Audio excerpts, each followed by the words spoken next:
Here is what it looks like. Friends, best of 3 series is what we have. Go ahead. Well, Villa going to get taken away there by MIBR. Chalet quickly removed as well. Curious that Liquid would remove the Chalet.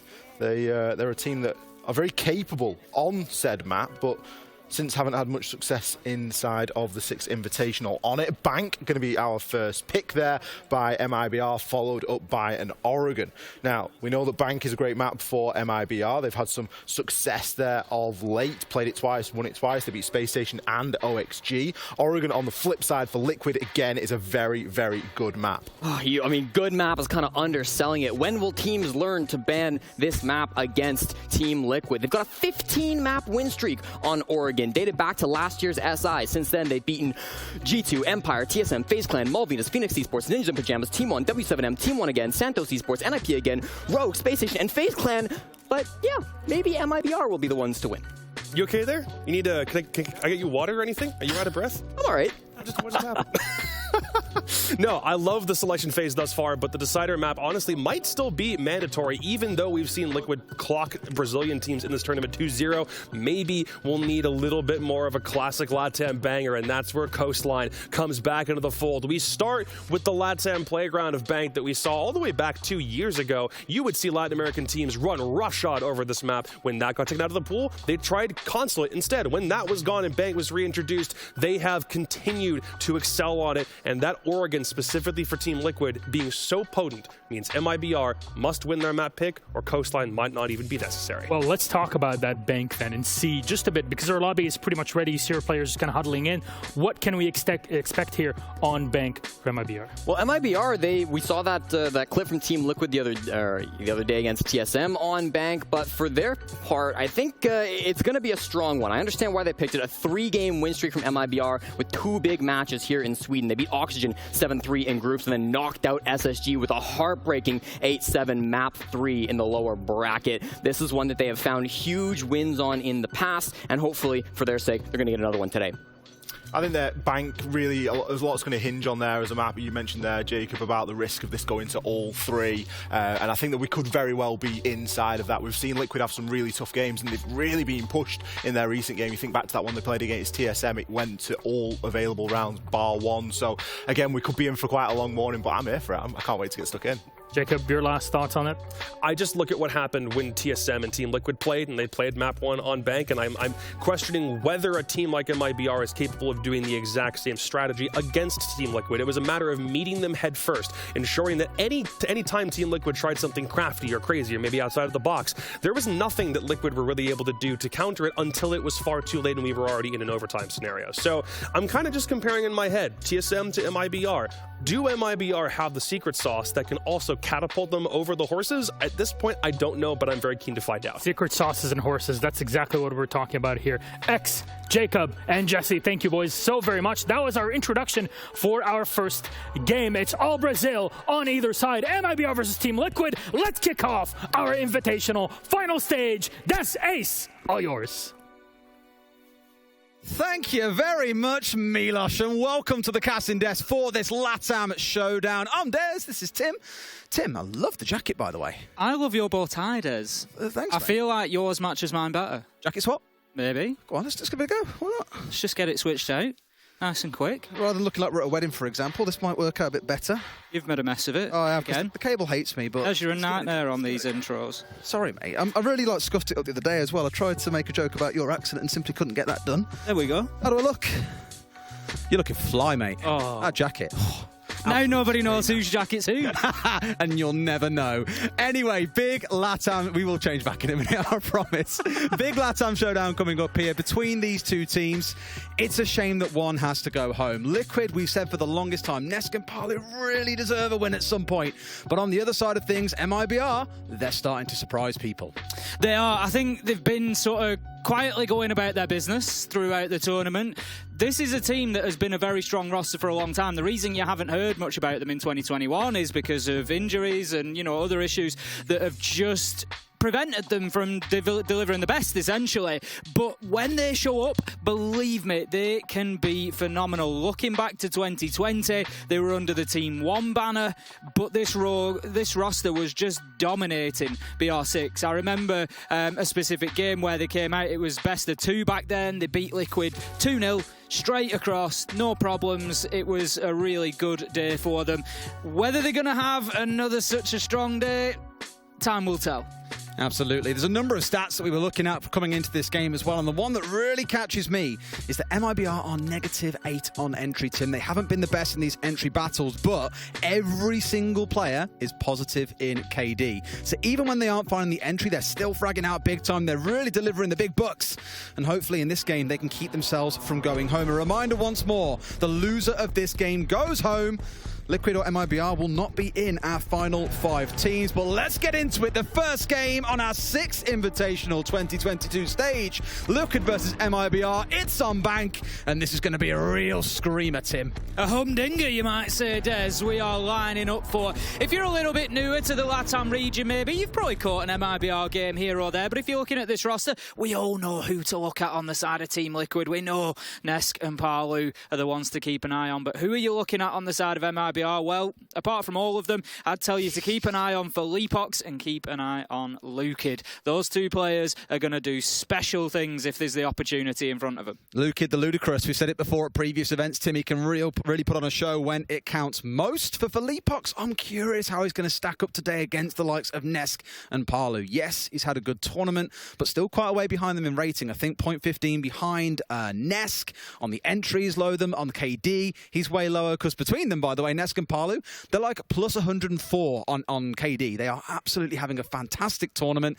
The only game that really took them out of being in those top-rated players, they are still in top 5, but away from those top spots was the defeat against TSM. However, you know today they're coming in and they're going to mean business. It's fair to say all of you at home feel the same. 84% of the crowd, Tim, going with Liquid in this fixture. Can't agree that it's that one-sided. Ooh. I've seen these 2 teams play each other plenty of times, and I know Team Liquid have got a lot of fans out there, and I know there's a lot of people who, you know, will get behind the team that they recognise. But this is going to be closer than that, I can guarantee you. We're heading into round 1. Then we're going to get this game underway. As we are now into the final stretch of the 6th Invitational 2022. This is where the big decisions start getting made. And the first one is going to kick off on Bank. We're going to be heading to lockers and CCTV, so it's going to be all the way down to the basement. We've got MIBR on the defence, and we've got Lukid on the Vigil. I'm just going to point that out now and just put a pin in it and just leave it there for you. We've got Lukid on the Vigil. What I love already that we're seeing out of Liquid is a change up to what we saw the other day against TSM. If you recall, Tim, Parley was playing Buck throughout the entirety of that game, and here they've had a bit of a change of heart. They're putting him on the Nook here to go and do a little bit of stealthy damage to the backline of MIBR, while Nesk is the one stepping into playing on the Buck. So a little bit of flexibility being shown. It's something I touched on for TSM. I said you're seeing at the minute between players like Bolo and Mert, based on the day, how they're feeling, how they're performing, they will change between who's playing in that entry spot. And maybe that's the small age of Siege we're going to start stepping into, where these entry roles can flex around based on who's hitting their shots on the day. Because ultimately, an entry's job is to get in, find the opening kill, create space for the team. If someone's feeling very confident on the day to achieve that, why not go for it? Into the action phase we go. Lukid up on the top floor with Reduct in support, just roaming around on the Vigil, and Moze going to try and create a little bit of a problem for Team Liquid, and they've got the right operators to do it. Of course, Lukid keeping himself off the site, or out of the sight of those drones as Team Liquid try to find him, and Moze just helping double down on that with those pests, going to prevent them getting into areas. He's just caught one there, and it's meaning that they're having to face check it. Reduct is getting so aggressive here. He knows that there's one just inside. He's going to have to dip away from that fight because the information is there. Secondary drone coming in and just letting Team Liquid know exactly where Moze was. Reduct dips away to the main stairs. Retex has got himself inside a stock, and Team Liquid are wasting absolutely no time in taking that top floor. You don't blame them as well. Don't forget, on the side of Team Liquid, they got massively stung by Mert the other day, who was hanging on main stairs on the Vigil, flanked up White Corridor, got to the top of Square, and then dropped down through the server hatch and killed 3 people. It was one of the best flanks I think we've seen in Siege in a long time. Lukid may be trying to recreate a little bit of that energy playing on the Vigil, currently sat on the top floor. If Liquid haven't found him out, he could have a repeat of what we saw just the other day. Certainly could, like you say. It's whether that drones have got through. Okay. He obviously had his cloaking device activated there, but it's not really going to matter much at the minute as Palu's managed to find himself 2 on the knock and cleared out the mid floor. But here comes Lukid, and I'm not sure that Team Liquid are aware of his position. They'll have seen that he was in or around that area because of where the white spikes were. I think PSK was looking for that challenge. Nesk is there for the trade, and that's really well played by Liquid. They've identified the rough area where the vigil is, and that's exactly how you've got to play it. You've got to send 2 in, and you've got to make sure that you covering angles. We know that he's not on the mid floor, he must be the top floor, so let's cover off both ways that he could get out of there, and they managed to find themselves the kill. That second kill they got from the Palu got then, sorry by the way. The first one a little bit sloppy, but the second one razor sharp onto the noggin of the MIBR side. 2 opening kills really slowed things down in the Vigil. Well, sorry, PSK only finding the 1 in response, or Vigil finding 1 in response to then get traded out. So a 4 versus 2, but the clock is ticking away. We've got 35 seconds left in round 1, and MIBR not looking too shaken here. Raps even pushing his way up main stairs, but the flank is there. Resets is just ready, waiting for him to step out. It all comes down to Falls. He's got 3 smoke canisters in back pocket, but 4 men bearing down on you from the side of Liquid is no easy feat to tackle. Especially not when one of those is Palu coming through the garage on Not, looking for Falls, likely to find him as he comes around, not aware of his position, but the diffuser is going down. Ask is going to stick that, and it leaves now Falls in an even more difficult position. 1 versus 3, he's got to find these kills, he's got 1 above. Ask, after getting the diffuser down, steps around and finds the kill and gives us a really good opportunity, Des, to mention Ask and Resets. They came into the team, they're obviously the new faces, the new additions to this Liquid roster. We weren't sure exactly how they were going to perform. We weren't, you know, it was a question that was asked. They've sort of had ups and downs through the season, as you would expect, integrating into a new team. And we looked at Liquid coming in and we said, is that going to, you know, it's a foundational tournament for them, really. This is an opportunity to sort of try and just gain that experience and start building from here. But right now, they're looking pretty good to go. They've had an excellent tournament, both. Oh, yeah. I mean, 18 and 19 years old to step onto a stage like this, like, that's unbelievable expectations. You know, one of them came from an academy team as well. In fact, I think both did. One came from Tier 3, one came in from the academy team. So look at it that way. The 2 boys don't have tons of experience, but think of Resets, for example, dropping 11 kills on a map against TSM. Looked absolutely nuclear, and I'm quietly excited about what they can do the further this tournament goes. What a time it would be to join a pro team and within 6 months go on to win a 6 Invitational. That would be insane. Just unreal, isn't it? It's the same sort of arc that we saw Team 1 have formed at the beginning of the year and then winning the Mexico Major. But yeah, like you say, there's a couple of games yet to be done before they claim that prize, before they raise that hammer, and I think it's something that every neutral out there, to be honest, I think every single fan of Siege out there would like to see Nesk and Palu at some point raise that hammer. Whether it be to your team's detriment, maybe not so much them, but... Now, this may shock a lot of people. Lukid's main operator on defense is Oryx. He is basically carrying the 9.2% pick rate that Oryx has got across this tournament, when available, of course. Don't believe he's drawn any bans at all throughout the competition to date, but he's been playing it pretty much exclusively for MIBR on the defender side of things. So an operator that Liquid would have looked at and gone, okay, we know that he likes to play that. I doubt he's going to draw a ban on it in the series or throughout the competition, but he's playing it a lot. It's becoming highly effective for them, so keep a close eye on how much damage you can do with this operator. Reduc going to be setting himself up inside of Janitor. MIBR wanting to hold on to the top floor again. They need to do a better job than they did last round, because if it continues like that, it could be a little bit worrisome here. Of course, it is their map choice. Liquid looking pretty comfortable in that first round. They're going to look to clear out top floor again as they're attacking onto open area and staff. So they want to make sure that they've got those verticals, and Nesk is already in there. Inside the first minute, he'll have information coming in from drones ahead of him. There's a rotation through into CEO. So Reduc doesn't necessarily know which way this push will come from, but I imagine one of MIBR are inside of CEO playing for that angle to make sure that he just can't be flanked. I really get flashbacks when Ness pushed in there a second ago to when Hyper from Dark Zero played against Furia, and we saw a 2k swing coming in which Furia simply couldn't answer back. But here, Lukid on that Oryx, as mentioned, finding Nesk early on. The Iana taken off the board. Both frags in back pocket, still left just there, not going to be deployed in the round. And you've lost one of your key fraggers. Great start for MIBR. Fantastic, exactly what they needed inside of this round, but unfortunately Lukid finds himself down after that opener, so it leaves us effectively 4v4 now. He's Just going to see a little stun coming in there. Reset's taken down by Reduct with the Nitro. Nice free kill from below. And all of a sudden, Team Liquid look like they are just stumbling a little bit here inside of round 2. Just struggling to get themselves moving after getting that top floor control. Paolu's working the vertical angles, but the man is just in behind that teller's front desk, so he's not going to be able to catch him. Felipox just manages to wriggle his way through, does he? No! Ask is waiting for him, but Raps is there for the trade. MIBR setting themselves up well here for Crossfire to ensure that each death they take is punished. Seen a few trades in these last 2 rounds. Both teams playing really well on the team-based aggression, and it is paying off. A 3 versus 2 for MIBR in that final 35 seconds. And look what you got, Tim. You've got the Yokai still on side here, so even if by some miracle Liquid can get inside of sight and look to get a plant down, there's a fair to good chance that those Yokais are going to have an impact in the dying moments. But Tim, we've seen this flank so often. We've got Rips sat at the bottom of main stairs. If he works his way up here, it's a freebie coming in onto Palu. He has an idea, sees the man, but can't quite find the shot. It's going to have to chase him down these stairs. They got ruined on here the other day, but now got to push inside of sight. Fool's taking one gunfight, expecting a push to come in. PSK finding one. Palu finds the next. No. I'm going to say they haven't got the Yokais on side to blast this one out, but Palu's got to hold it all with 1 HP to his name. Where's the man going to push from? It's a swing on the right-hand side. Palu sees him, can't quite find the shot. A 1 versus 1, which Rita clutches out. Wins the round for MIBR with a 3K and a 1-for-1 on the scoreline. There was a moment there where you just thought PSK and Palu were going to make that ample experience that they've got really pay for them, but Reduct able to remain calm in a tough situation there, finds himself 1v2 and picks up 2 kills. I thought it was going to be PSK that maybe gets that final kill, because Palu obviously dies but can give him the information. This is where he's pushing from. But when he jumped up off the diffuser, he just still didn't really seem confident exactly where that was going to come from Reduct. So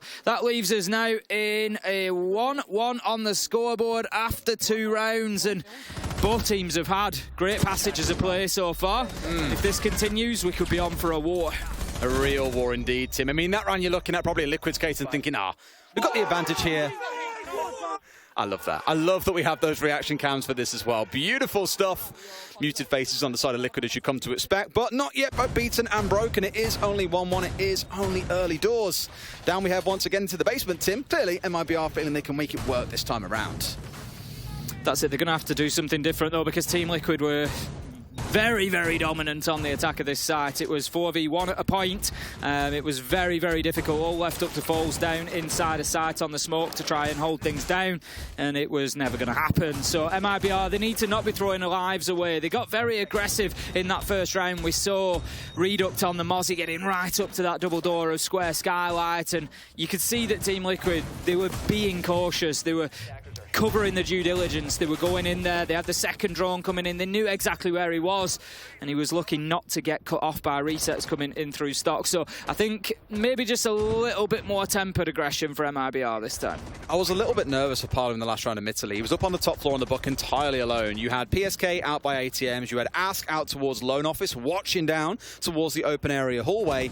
And we'd seen Ness die around square, but even though it looked risky, like he could get flanked by any of the 4 players from MIBR that were below, they had the cover on main stairs from Ask. Nesk had a drone down onside of square, and PSK was watching lobby. So although he looked a little bit exposed, there was no real way for the members of MIBR to be able to challenge him there in that sort of 1 versus 4 that had been set up inside the map.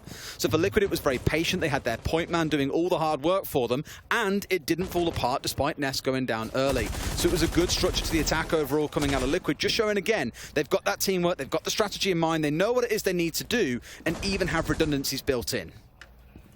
Nesk on the same top 4 clearance that we've seen from him previously, and MIBR, as I suggested, just playing this one a little bit more cautiously this time, not looking to get right up in the faces of Team Liquid and take those early fights, instead just looking to burn time, just playing games with them, making them chase shadows and trying to keep out of the line of those sites. Nesk, he is conscious of somebody down in Tellers, blue stairs, he's not too sure where, and I think he's just waiting for the information to come back in, but there's no reason for Reduct to really push here. He doesn't need to. He's just there to burn time. As long as they know that he's inside of Tellers, Team Liquid cannot push down to server, which is ultimately where they want to go, because they want to work in for that plant inside of CCTV. So for the time being, MIBR, they're happy to just hold these locations. Yep, no concerns at all. Not being forced back just yet. That will eventually build up.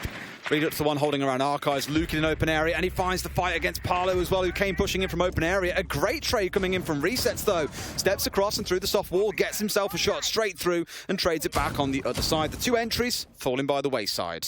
55 seconds left to go. Liquid need to think about getting moving here. 4 versus 4, control of the hatches. They can think about now getting onto site and getting a plant down. PSK is going to work down main stairs. They say no, just put in a little flank cam in place there so they know if there is anybody trying to move up. With 4 defenders left, it is a real possibility that potentially one of them would think about having a little wander up those stairs and see if they can catch them out on the hatches. But for the time being, that's not going to be the case. MIBR pretty content to sit themselves inside a site and try to see the clock out. Falls opening up the wall so that he can make this long throw. Not an easy one when you can't see what you're doing, and it goes. And we're going to see Ask just dip away and discontinue that attempt at getting the diffuser down. Raps with a long shot onto PSK, finds it down onto Resets, and it's all coming from the garage. It's Raps and Reduct who managed to close it out. And Liquid, they just didn't get enough done in the early round, I don't think. No, and because they had so much time wasted upstairs, they didn't have enough time to drone everything on the downstairs. I'll watch from the top-down view. Raps on ramp, playing on that echo, not droned once. They dropped straight in front of him, relying a little bit too much on the information from the Zero Sam cams, and as soon as they drop, he finds one. He takes the long angle, completely unchallenged from main stairs, gets a second down as well. He was the instrument in that round to secure victory for the side of MIBR. 2-1 they go. It's not looking the best for Liquid, knowing the Bank throughout this entire competition has been the most attacker-sided map, and here are these angles I spoke about. No real challenge coming in. It's all too easy for Raps. It was. They've just not dealt with it. If we remember last time, although he did get killed coming through there, in the late round, Palu rotated and came through garage and just made sure that there was nobody able to play in that position. This time around, they didn't have that rear-sided pressure, and it just allowed Raps to plant his feet and say, yep, I'll play on the long angle. Absolutely not a problem. And it was not a problem for him as he was able to pick up those kills nice and easily. So, round number 4 we move into. 2-1 for MIBR. And as I suggested, this one is going to be closer than a lot might think going off that social vote. We're going to be going up to the top floor this time. It is CEO and MIBR. They're looking to get a little bit of space in between the two of them for the first time now. This is the one side that many pros will say they don't feel is particularly viable for, well, playing on Bank. For the defenders, it's not great because you have these 3 stairways that are quite easy to push up. You've got the windows to play around as well. There's quite close proximity to the site from everywhere that you want to push in. It's just generally a little bit of a nightmare to play into. We've seen teams in Europe time and time again just smoke out the rotate into Janitor, smoke out the doorway that leads in towards the B site, and you stick a plan. It is simple as 1, 2, and 3, and they keep on getting away with it. So I'm somewhat surprised that MIBR has stepped up to here now. I know they've already gone through open area and gone through the basement. We've seen a couple of teams go towards Tellers and Archives. It has been the least popular sites of all of them at this competition. It probably has something to say because CEO's win rate has not been fantastic. It hasn't. It's not proving to be an easy site to hold on to, and we see that in the pick rate as well. There's, you know, like you say, we've not seen it an awful lot. Teams just... Second least, yeah. Yeah, teams just avoiding it at the minute. And that tells you all you need to know about it, really. Lukid going to be on the Echo once again. Yokai drones knocking about. They're going to be looking for... this is Robot Wars. I love it.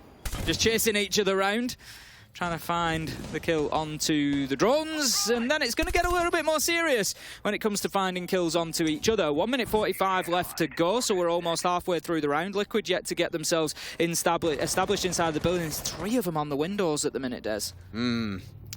Looking down the side, they've got a couple of smokes in back pocket they can make use of. I imagine those are in Reset's pocket. Indeed, they are. It's more trying to make sure those Yokais are gone. They've got rid of things that might impede them on the pushing because they need these nades to go through. You don't want them being eaten up by those Wamai magnets. So Resets taking a good amount of time to make sure everything is clear before they start looking for their push in. Now getting yourself ready. This is where you might get those smokes coming in that I mentioned. 1 in towards Janitor, 1 towards the double window and the push in. The problem being for Leapox is playing downstairs on the Valkyrie. He's got a C4 in back pocket, as has Full. So they've got a lot to play with here. They've got to be very careful. And here come these smokes, Tim. There we go. Flashbangs follow first to clear anything out. It's a double for Raps once again. Hero at the end of last round and starts this one off fantastically as well, taking down Asken next. Felipox getting in on the party with one onto Resets, leaving us now in a 2 versus 5. PSK and Palu have shown us that they've got clutch capability, but it's an even bigger task this time than the last one that we saw. Great kill from Palu to start things off though.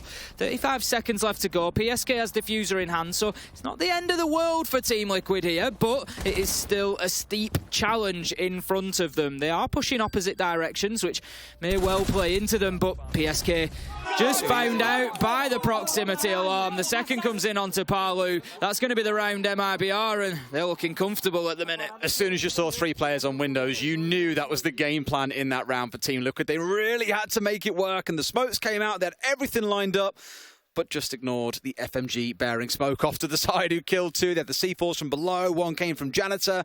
Really well primed by MIBR. It's almost like, Tim, these teams play each other quite a lot, and MIBR have an idea what Liquid are going to do. Weird, that. Imagine. So weird. We've got a whole tournament of VODs to analyse ahead of this game. They had, yesterday was the break day, for example, a little bit of content. Guarantee you the analysts were very busy at work. Here we go, very clean 5 versus 2 as everything completely wipes out. We do have a tactical pause coming in here for Liquid. I imagine they're in a spot where they're knowing this is going wrong very quickly. We need to be getting these attacking round wins. Otherwise, map 1's very rapidly going against us. It is. I can't imagine coming into this game and heading out of it like 7-1, 7-2. Especially not to MIBR. As much as I'd say that they'll be competitive and they are here to play and there's maps that they can win, I really wouldn't expect that sort of a result in this first map. I think we're still looking for a little bit more out of Team Liquid. They may be better once they get themselves onto the defence, but at the minute, this one's starting to spiral out of control quickly, and it's no surprise to see Team Liquid taking the opportunity, Silence wanting to talk to the players, so they take that tactical pause. I spoke to him in the lift earlier, actually, when we were getting the elevators down to grab food. Said, look, how you boys feeling? You ready for this one? He was like, yeah, really confident. You know, we know this game. We've got this. And I was like, okay, cool. Good luck. So far, not quite the grasp they were hoping for to start things off. But, Tim, I do also want to touch on a few teams throughout the competition that have looked really strong at parts, whether it's in the group stage or the first round of playoffs, and then just fell away without so much as a whimper. I think back to Furia, for example, getting 2-0'd and really going out without so much as, again, a whimper. They didn't really make any noise. They didn't impress, particularly in their 2-0 defeat that saw them knocked out of the competition. That's happened to Down1 Kia twice as well. A couple of teams are just falling by the wayside and just not turning up on the day when it counts most.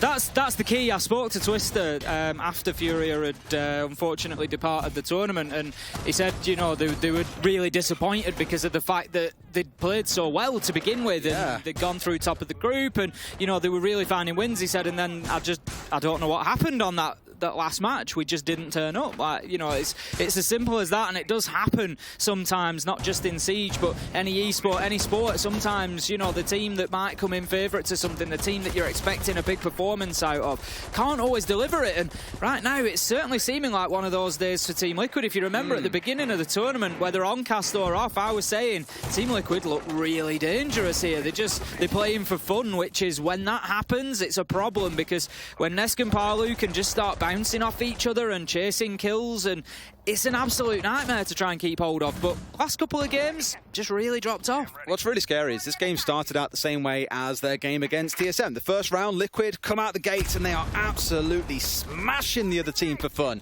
Finishing the round with only one man dead, you know, stomping their way through, and you think, oh, this could be a really good half for Liquid. Then you get into the next 2 or 3 rounds and they just fall off. It's almost like immediately teams have got them figured out and just don't feel too afraid of them. Palu straight in. Woohoo! Skeleton key to the face of Reed up there, takes him out as the entry. A good start. And he's been quite busy on the entry so far, Tim, keeping himself involved, often clashing up against Lukid, as we've seen.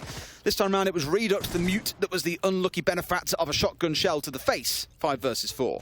Yep, second entry kill for Palu, but he has taken a death as well. So not going too bad, not going too bad, giving his team a slight advantage in this one. 5 versus 4 now as we get into the meat of round number 5. Over the halfway mark, the defenders are holding onto open area, and interestingly, Lukic just all the way underneath on that Oryx. And again, it's one of those positions that maybe Team Liquid might not have picked up on in their drone, and if they've not covered out the entire map for the sake of speed. Palu's going to be opening up the floor. They've done this already. They managed to flush one out previously. The Ask was in a position to clean up as he tried to rotate back through to site. I don't think that's going to be the case. Lesson has been learnt for MIBR. They've got nobody really playing inside of Archives and Tellers at the minute. They're all site-based or Lukid out on their own. It's exactly the same again, by the way, where you've got these members of Liquid watching the 3 staircases whilst Palu gets busy on the upstairs. The difference here is Nesk wasn't the opening death. He's in a spot with Ask out towards the right. They've now worked their way inside of Archives. and are starting to think about what a site take looks like, because yet again, Tim, they do like to leave these things very late. We've only got about 30 seconds left on the clock, and I know it's a 5 versus 4, but we've already seen how they've lost a 2 versus 1 in round number 2. It could happen all over again here. It absolutely could. Resets is going to push down the main stairs. He's just using those concussive grenades. That gives me a clue that he knows where Luke is, but it doesn't matter. We see it, Dares. Do we know? PSK able to wheel 180 and shut Luke down. Luke is going to be kicking himself. So rare do we see that Oryx moment, and it was failed. Philippox able to get one inside a site. Ask getting the diffuser down. It's now a 1v2, and Philippox, he's got an opportunity to potentially do this, but it's not going to be easy with that diffuser down, because it means Ask and Nesk, they can just hold on to angles, and believe me, there's nobody better in this game at holding an angle and winning a fight than Nesk. And as Philippox comes around this corner through the rotate, he's likely to find himself shut down. There's the shots. Ask beats him to it. Luke. Oh, wasn't quite a Kansan moment at the end there either, was it? After what we saw Kansan pull out. There was so much more to say about that Oryx moment, but we had to cut to the action. Luke, what a shame. Gets himself up the hatch, completely unknown, and just misses the shots onto PSK's back. PSK was the one watching ATMs the entire round as well, so we'd slip by the flank watch to get the flank watch in the back. It was almost a dream come true. We always say it ourselves, Tim, those are the kind of plays that you fantasize about as an Oryx player, that you want to see him coming up behind a team and killing 2 or 3 people and winning the round. That's the whole, idea behind the operator, but unfortunately, whiffing some shots that again will really come to haunt him, I imagine. Think about, for example, Muzi on this map before, missing a man that was only a matter of meters in front of him, a full clip being burnt and not managing to connect a shot. It's going to cost them the round at the very least, and for Liquid, they do start the fight back here, 2-3. Heading into their final defensive round here, MIBR will try to lock down the basement one last time. You can just see the shouts between the players there as they win the round out, and just shows that the energy is still up, the energy is still there. They certainly know that they're in touch. The thing with Team Liquid is, some of these players, I know there's a couple of new players on the roster, so I can't necessarily speak about the roster as a whole, but they have got some of the most experienced players inside of Siege. Simple as that. Neska's been here and done that more times than he will probably care to remember. They are not going to be rattled by being a couple of rounds behind. They've seen it all. They know that it can be overturned. This isn't even their map choice. They'll be fine. They're going to keep fighting. They're going to want to take this final attack. 3-3 on the half would be looking pretty good for Liquid, I think. We saw this map veto, and we both looked at each other and went, 3 maps. Yes. It feels like it is very, very likely it goes all the way to Coast. What a map to really brawl for your spot in the final 5 of the competition. By the way, you've got to get through Bank first and foremost, and Oregon. And if MIBR take away a 2-0 against one of the favourites left for this competition, my God, I love that 0 cam placement, by the way. We're seeing that being used more and more, because I think we saw it was Elevate first get a Twitch drone up there. Yeah, we've seen the Twitch drone. Yeah, and destroy all the gadgets that were on Can. So it makes the spot really easy to take, rather than worrying about trying to nade it out endlessly and exchange utility across 3 ADSs. This time it's more for the information gathering, and you could see it was just at the right height where the Mozzie couldn't see the cam, but the cam could see him back the other way.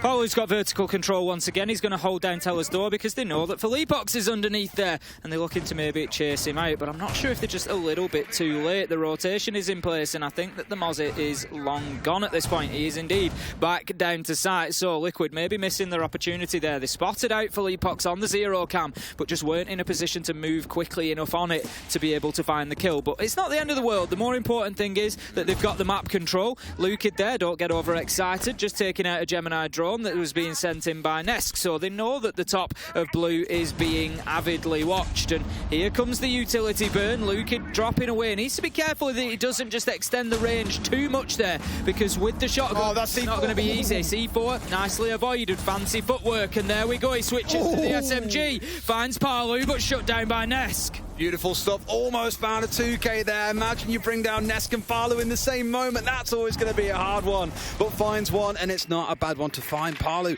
currently at 6 kills in this game. Now taken out. I was kind of surprised it didn't pop the hatch earlier. They kept it closed for the longest time until they'd managed to clear out blue stairs, where normally most teams would pop the hatch, drop someone in, challenge from the bottom at the same time you challenge from the top, and at the very least you go 1 for 1. But they send 2 straight through the top, strong arm it in, and eventually do get the trade back the other way. 30 seconds dim, and the plant is going down. Ask is in there, able to start using that diffuser. Gets denied by the Yokai drone. Nitro comes out. Not shot down, but well avoided. 20 seconds left to go. No smoke canisters on the side of MIBR, so very little utility for them to be able to deny this. It's all going to come down to a peek. It's a face check. It's a try and find your bullets, and Felipox does it. The cover a little bit sloppy from Nesk there. Gets the diffuser in by the bomb chassis, and it goes down again. MIBR fighting back. They might just win this on the clock. Des, nobody's got the diffuser. MIBR picking up kills, picking up rounds, and really taking names at the minute. Oh, it's unfortunate again. Clock always working against the side of Liquid. I think actually there the smoke player died with 2 still in back pocket, by the way. I think he threw the first one out and we didn't see it go off because it was shot out in midair. They were going for that long straight range, and because Liquid had opened up the right-hand wall rather than the thermite wall, they could just see it coming from a clear mile away, and Falls a little bit too scared to expose himself, realise exactly why he was fearful, gets shot out from long range, and it's a cozy closeout in the end for the rest of MIBR as they hold firm against the onslaught of Liquid. A 4-2 half on the defense is some of the best we've seen so far at the competition, Tim. Looking really good. It is, and what a performance from MIBR towards the end of that round. I think there was... It's really critical of me, and I am certainly not the sort of person able to criticise Nesk. I'm not fit to... I will say it now before the chat says it. I am not fit to clean Nesk's mouse. You know, that's what we're talking about here. But the cover on that plant, when Ask was trying to get the diffuser down, was just a little bit weak. It was difficult for him because he was trying to cover through into lockers. I think that was his primary focus, was the challenge coming in from lockers. But the problem was that he left the right-hand side exposed, and it meant that the Mozzie was able to peek around that corner without exposing himself. He could get the angle onto Ask without exposing himself to Nesk. So Nesk had absolutely no idea that that peek was coming in. So they either needed a second person covering red, or Nesk needed to be harder over to the wall behind Ask, still trying to watch lockers, but at least able to see that angle. Multi-box. It's very, very sort of picky, I know, but it cost them the round. This multi-box, we haven't seen this sort of thing for a while. A special coming back into SI once again, just in case you're curious about what all 5 members of MIBR are up to. Well, here is your answer. A couple set around on drones, if not the majority of them. And Raps the one getting his way up on the rappel. Quite fitting for the name, looking up towards these top floor windows already. We are attacking in towards the CEO side here, so again, not the most preferable to go to, but I think this is more a play by Team Liquid to try and catch MIBR off guard. And partly they've got the Zofia with the 3 breaching charges in back pocket. Arguably you bring something else, looking maybe towards more frag grenades in the round because they've only got 2. Plenty of util burn, but you're only seeing the Jaeger on side as well. Palu also at the ready with that Warden. Liquid established out on the roam here. They're defending top floor, so the fact that Nesk is near the basement on main is going to tell me that they're looking to keep themselves active inside of the map, get those early challenges. It was something that MIBR did a reasonable job of, but Liquid will be looking to improve that, I'm certain. Few pot shots through onto Banana, not going to find anybody there. He's just going to collapse himself down to the floor and sit and wait his PSK. He is on the Yorkais, he's on the Echo, he's got the Yorkais, he's not going to want to get too aggressive, he's going to keep his head down and keep himself out of danger. You got Redux in a really curious spot here as well, playing inside a Logi. 3 players are out on that rappel up towards the north side. You've got Falls, Lucan and Raps out there, and Lucas just jumped straight inside of sight here. He's pushing all the way through, trying to challenge the man, I believe, who is sat inside of Janitor. In such a precarious position, but not yet going down. Neither is Raps. Luke is playing with hot fire right now as well. A bit of a trade coming through, but he dies out to Ask on the other side. Unbelievable aggression coming out of MIBR, Des, and they're the ones that are running away with this 4v2, and somehow that snatch and grab into sight has almost worked. They've got a lot of map control, they've got Ask down to low health, Resets is going to be taken out, and this round is all but done, as MIBR have just absolutely aggressed their way in. This is brute force siege from the Brazilians, and they are going to take round 7, 5-2 up now, and Liquid are struggling. There is no other way to put it. Yeah, even without smoke grenades being needed, they just get themselves in the window, and clearly Liquid not watching the angles the same way that MIBR did on the defense. Sledge managing to push all the way down from the windows against the Janitor wall. He went for a swing and did die out, but by then he drew so much attention, the rest of MIBR could just get the slap down. Good stuff, 5-2 on their map pick. This could be a bit of a speedrun of map number 1, Tim. And who would have thought it? Who would have thought it? Right now, Liquid on the ropes. They're looking pretty much like they did in their last game, Des, where they just couldn't get rolling. They just couldn't seem to find any momentum within the rounds. And you can see the energy inside of MIBR at the minute. And the frustration on the faces of the Liquid players as well is quite telling. And this is going to be a team that are very difficult to deal with if this continues. Even Oregon, where Liquid we know are so dominant, you just have to ask the question, will they be able to hold on to it? There's a few operators in this game that, when I see them, I'm like, oh, something spicy's coming. And Nuck is one of those operators. Philippox picking it up here. Likely going to try and look for a flank through Garage. The only intel, well, there's 2 lots of it, the only intel coming in from Liquid to stop that happening is going to be the Yokais and the Black Eye Cams. There's no Bulletproof, for example, that will normally see stuck on the east wall by the bins that looks all the way through Garage. So they're going to have to commit at least one of those sets of utility, or the info utility, down into Garage to keep a close eye on a possible flank. Unless, of course, they aren't expecting it, in which case Philippox is going to do untold damage. If he gets inside a ramp and shuts down the Echo, for example, kills the man playing inside of lockers, normally that's a smoke, that could be catastrophic. So, for me in this round, we've got to see Liquid keeping an eye on Philippox and catching him out early.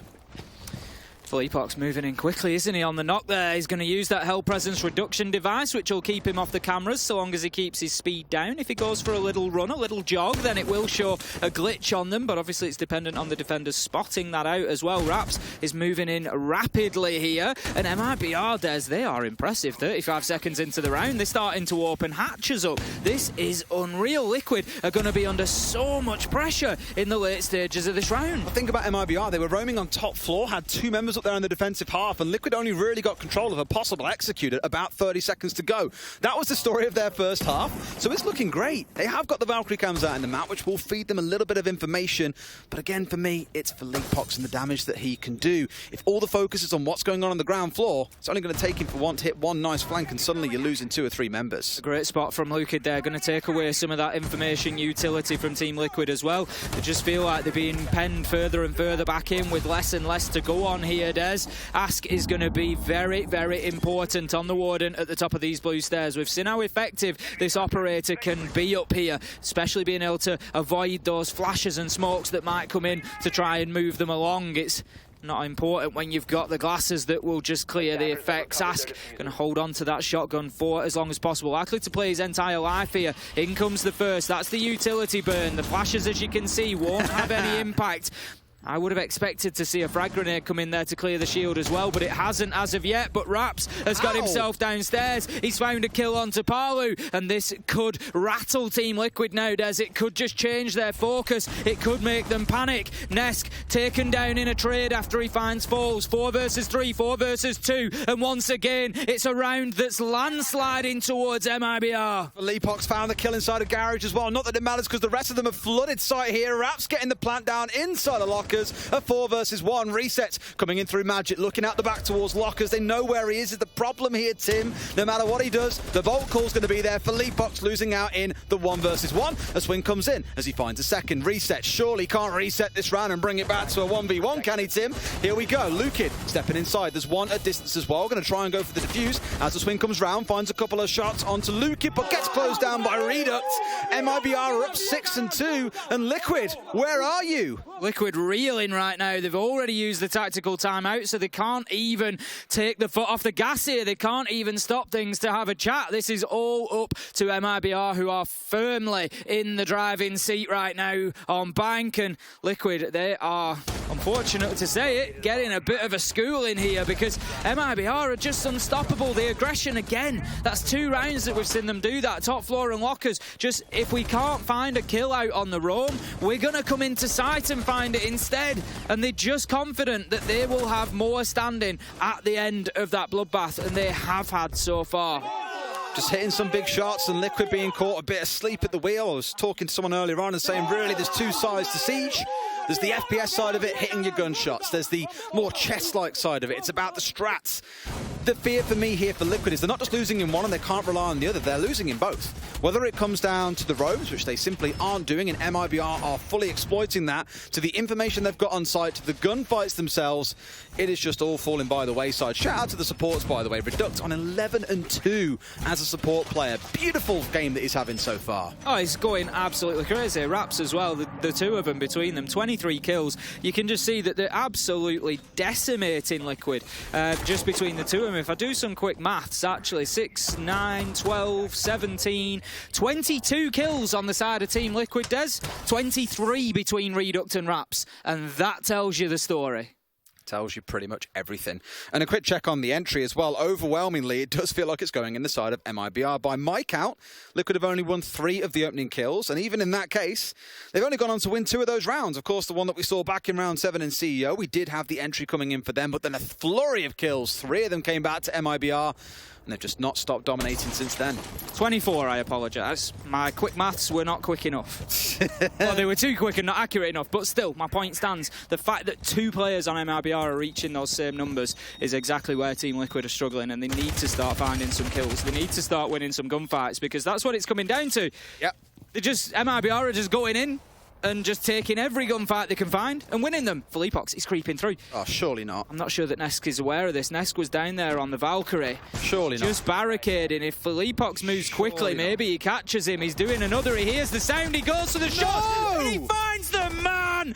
Beautiful play from Philippox to take Nesk down. Raps gets another. Des, this round is on its way. This map is on its way. And Liquid look like a shell of the team that we would expect. 4 versus 1.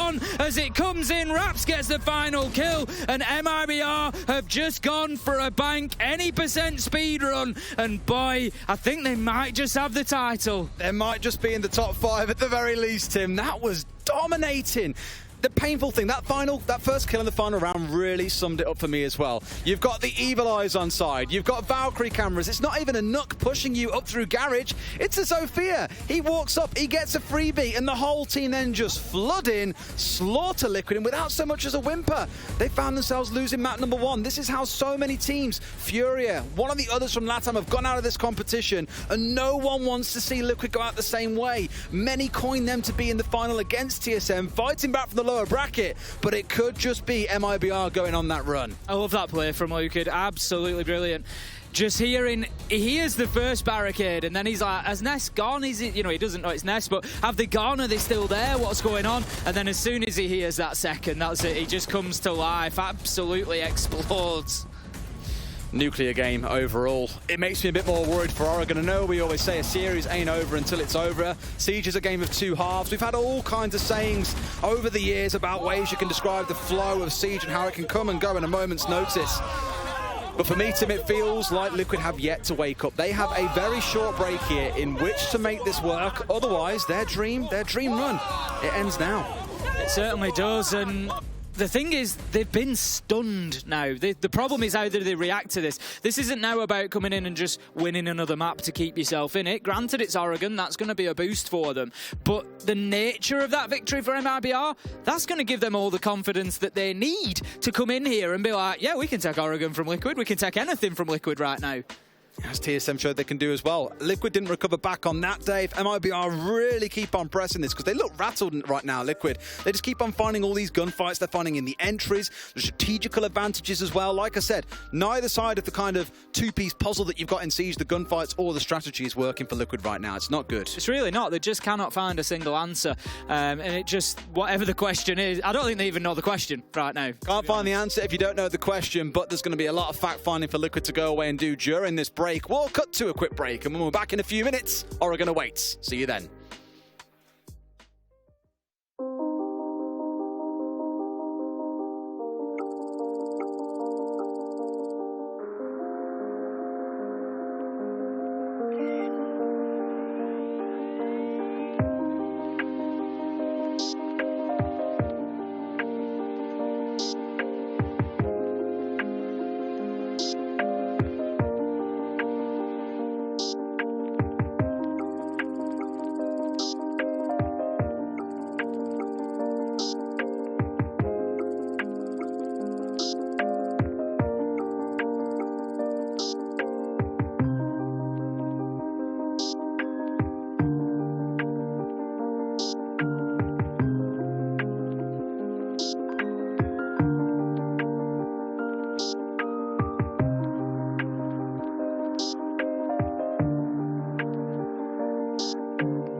Welcome back, friends, to the Command Center here, live again from 6 Invitational 2022. We're in Stockholm, Sweden, and it heated up for our first map where, no two ways around it, MIBR run away with it. That's it. They went in, they stole everything from the vault, and got away with the point against Team Liquid. Welcome back again. I'm Milosh, and with me are Jesse, Jacob, and Exer Troika. We're going to break things down for a map before we prep you for map 2 of this series. And we'll be seeing this as we go, of course, with the rest of our tournament.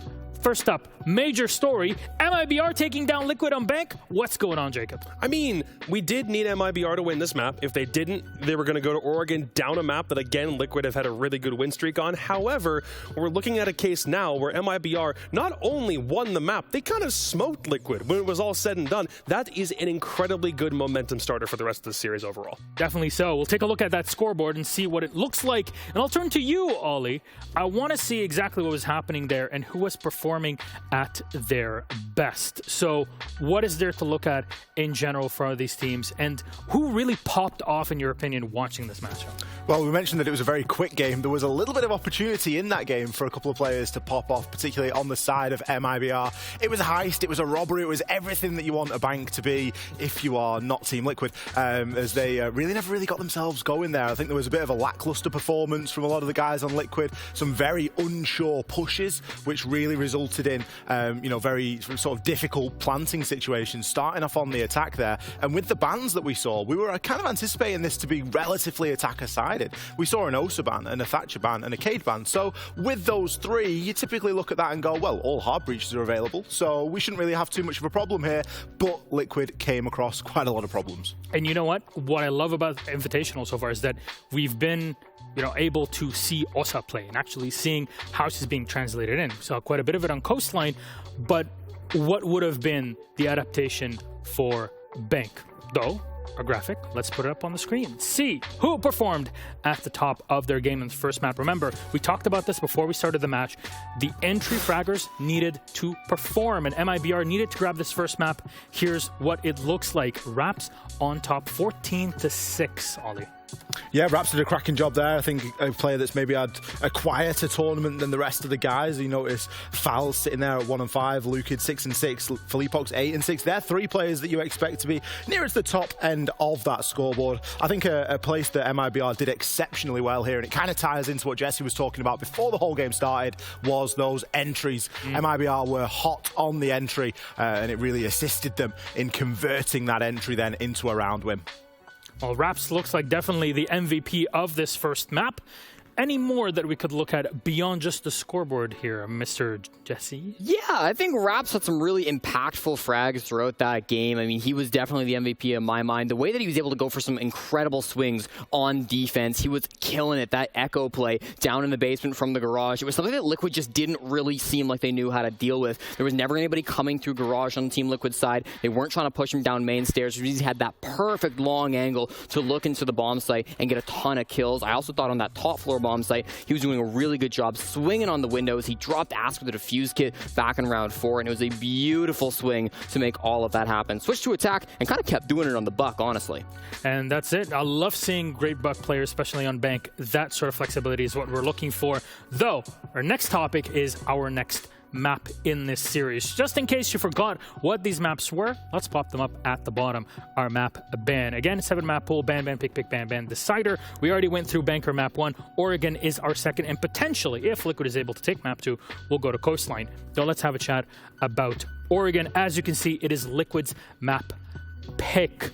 What do we look at here, Mr. Anderson? Well, prior to this playoff spread and the game that they had against TSM, Liquid had against TSM in the upper bracket earlier, the only time that we had seen Team Liquid drop an entire map at that point was against CAG. Now that was a game on Cafe. We're not playing it through this series, which is nice. The only issue I have is, again, we're on a 15-game win streak for Team Liquid on this map. We're setting the stage for them, which, if my memory serves me correctly, should be the longest active streak of Oregon, if nothing else win streak-wise. And any entire map in the pool, a little bit of a different story. What's that streak like?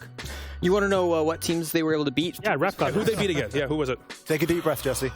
G2, Empire, TSM, FaZe Clan, Malvinas, Phoenix Esports, Ninjas in Pajamas, Team 1, W7M, Team 1 again, Santos Esports, NIP again, Rogue, Space Station, and FaZe Clan all in a row. Makes 15 teams. 15 teams indeed. Oregon, final thoughts from you, X, before we toss the game? We are going to need some players on Liquid to step up and step up quickly. I do not want to see this as a quick 2-0. I want to go all the way. Definitely so. We want to see that in map 3. I hope you want to as well. Thanks so much, boys. Let's bring it back to Ace and Dez and Raucus into Oregon. Thank you very much, Milosh. Oregon on the way. Now, Jesse is going to be exhausted. He's going to need a good half an hour to recover from that mouthful. But what I don't want to take out this picture, Tim, is the record of MIBR on this map as well. They are 8-3 in the last 12 months. They are no slouches on Oregon, which just makes me a bit nervous that 15 win streak is going to be broken today. The thing is, good things can't last forever, Des. And a 15 win streak, yep, it's a fantastic statistic to have behind you, but it's not a guarantee. That's the bottom line. And we've just seen a huge disparity between these two teams in terms of kills, what MIBR achieved versus what Liquid achieved. So as X quite rightly says, we need some Liquid players to step up. Now, the one thing that I can put on this, Des, is we have a habit of taking things all the way. So maybe the fact that we're casting it... We're being starved. This is... You know, maybe that'll do something for Liquid. I don't know. They don't understand, like, me and Ace get paid per overtime that we cast, so right now we're feeling a little bit empty in the pockets, Tim. It's not going so good. It's been a tough tournament. It's been one of the quieter ones for overtime. That said, I saw a stat from CGG a couple of days ago that this has been, like, since 2017, the second highest Six Invitational in terms of overtime. Really? So they've just evaded us. I'd have put money on 2021. That must be the highest. No. This is genuinely higher. This is 25.5%. I think 2021 was... We must have just avoided it. 2021 was like 22 points something. I think something like 80% of our games at 2021 were overtime. It was like every single game. Wasn't our average game length like 11.7 rounds or something ridiculous? It was getting up there. But talking about getting up there, we're going to get back in there. We're going to Team Liquid versus MIBR map 2. MIBR 1 map to 0 at the minute, having taken Bank to begin with. The players are there, they're ready, they're locked, they're loaded. Des, we are on our way. I am quietly nervous and excited at the same time that MIBR on Team Liquid's map pick, this means MIBR get to pick the side they start on. They have chosen to start on the attacking side of Oregon. That's not normally the done thing. I'm going to repeat something, Des, that you weren't really having this the other day, and you might not now. But MIBR... Am I going to do an Eddie Hearn again? I'm not having this, No. MIBR came through qualifiers. No, I'm not having this. They came through qualifiers 2 weeks ago here in Sweden. They had to just stay on and start playing in the tournament. And they're in a position, Des, where they are taking down big team after big team. How far do they have to go before we start talking about them as potential champions? Bearing in mind the lower bracket is a long run still. You know, you've still got to come up against the winner in the upper bracket, which is... I knew you'd find a reason. No, I would find a reason. So the thing is, like, I said it, we had like an interview thing earlier on today, and I said for MIBR, for the longest time they have been undervalued, I think. Many have been talking about TSM, you know, Empire on a run, Sonics are looking fantastic, Liquid are the ones that are going to win it all.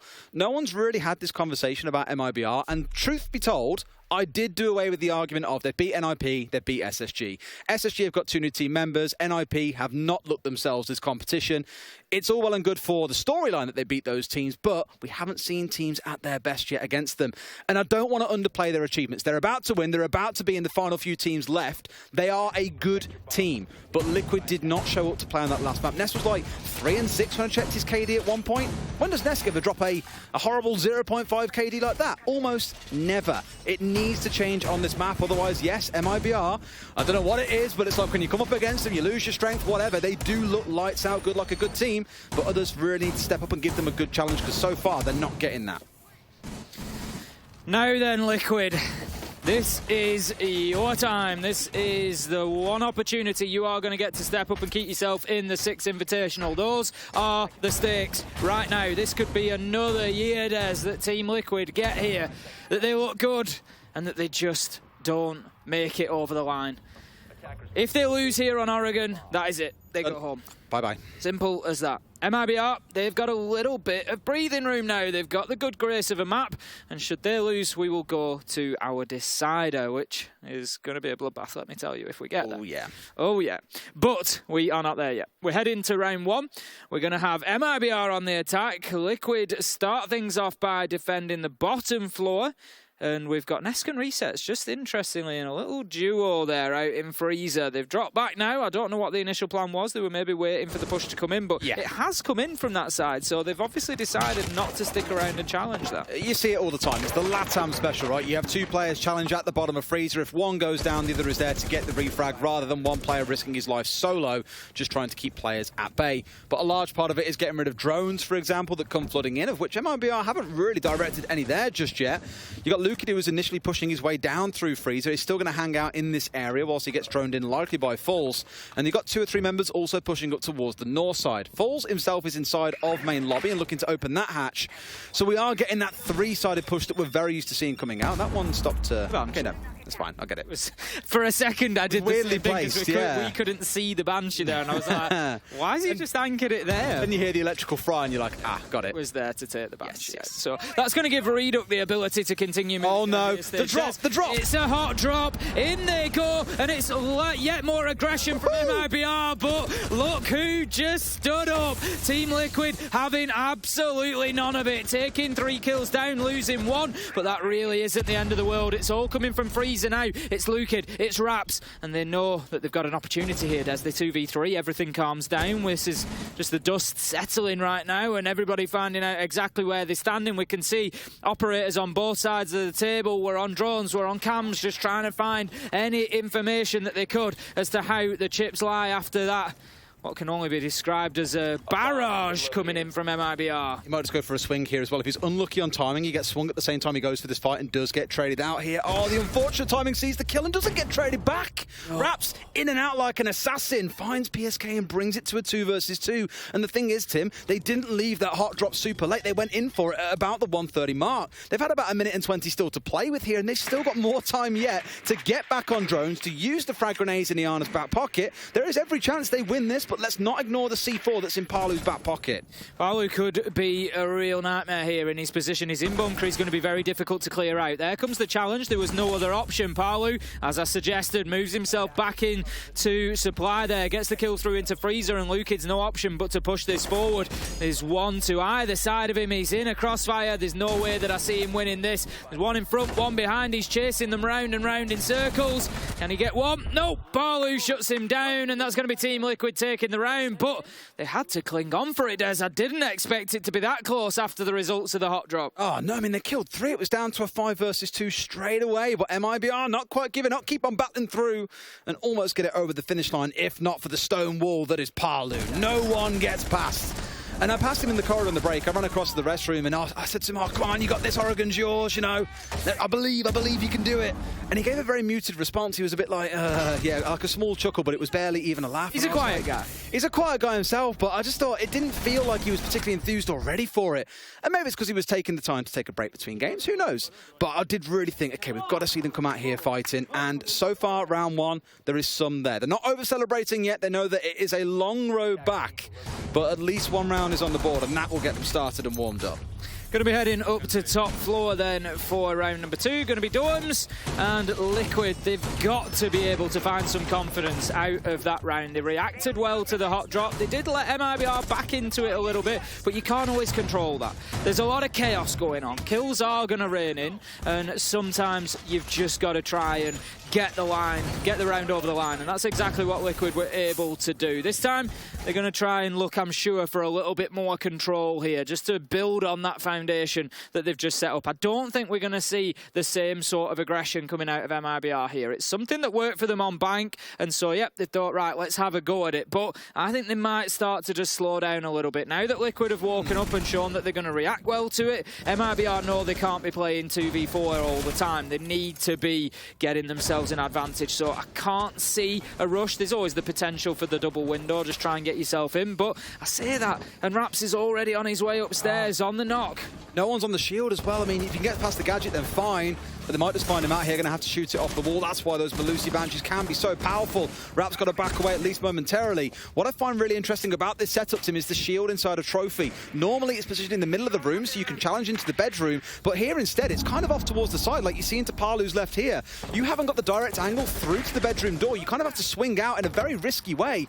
So I'm not quite sure what it is they're aiming to protect unless a member of MIBR gets really deep inside, which by the looks of it, they're about to do, Tim. They're opening up the bedroom wall. They clearly know exactly how MIBR are going to attack this site and have got themselves ready with a pretty cleverly placed shield, even though at first glance it looks a little bit off. Palu's still trying his best to play inside a Trophy, but as he hears that, that's going to be the game done. He's going to dip away, and like you say, there's just pressure starting to build for Liquid here, as it feels like they're being pushed around. You've got the rotation already opened up inside of Master. You've got Redux looking to move in. Ask could prove to be a problem, but Felipox has none of it, shuts him down. That's going to be our opener for the round. 5 versus 4, and MIBR again looking pretty good. That's the kind of flank watch you want in your games. The one who's going to cover you from below whilst you focus entirely on the site. They are drawing out these smoke canisters as well. The first one coming through from Nesk.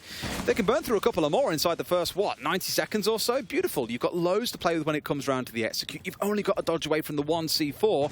It's looking good for MIBR. They are slowly chewing through those resources. They've removed the shields, for example, that were blocking them. One inside Games, one inside Trophy. Now it's about removing a player or two so you can start stepping your way in. Nesk down to about half HP as another smoke canister comes out.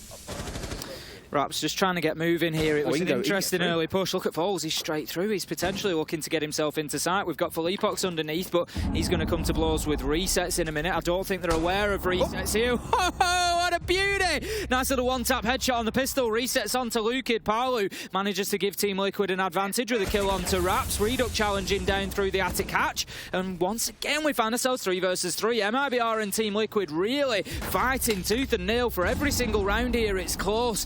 Every time Palu finds Felipox, 30 seconds left. There'll be a swing behind him here as well with a shotgun from Nesk, who hasn't moved, but Palu is on one. He don't want to see him going out too quick in map 2. A 3K in the round. Liquid, 2 in a row.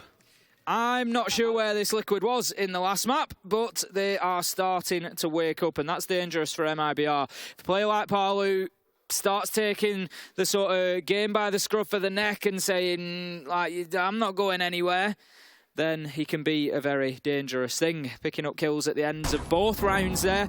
And starting this for me is the real strength of Palu. Palu is his absolute best towards the end of rounds. He gets so many important round-ending kills. And if he starts finding those here, MIBR, they're going to struggle to close these out.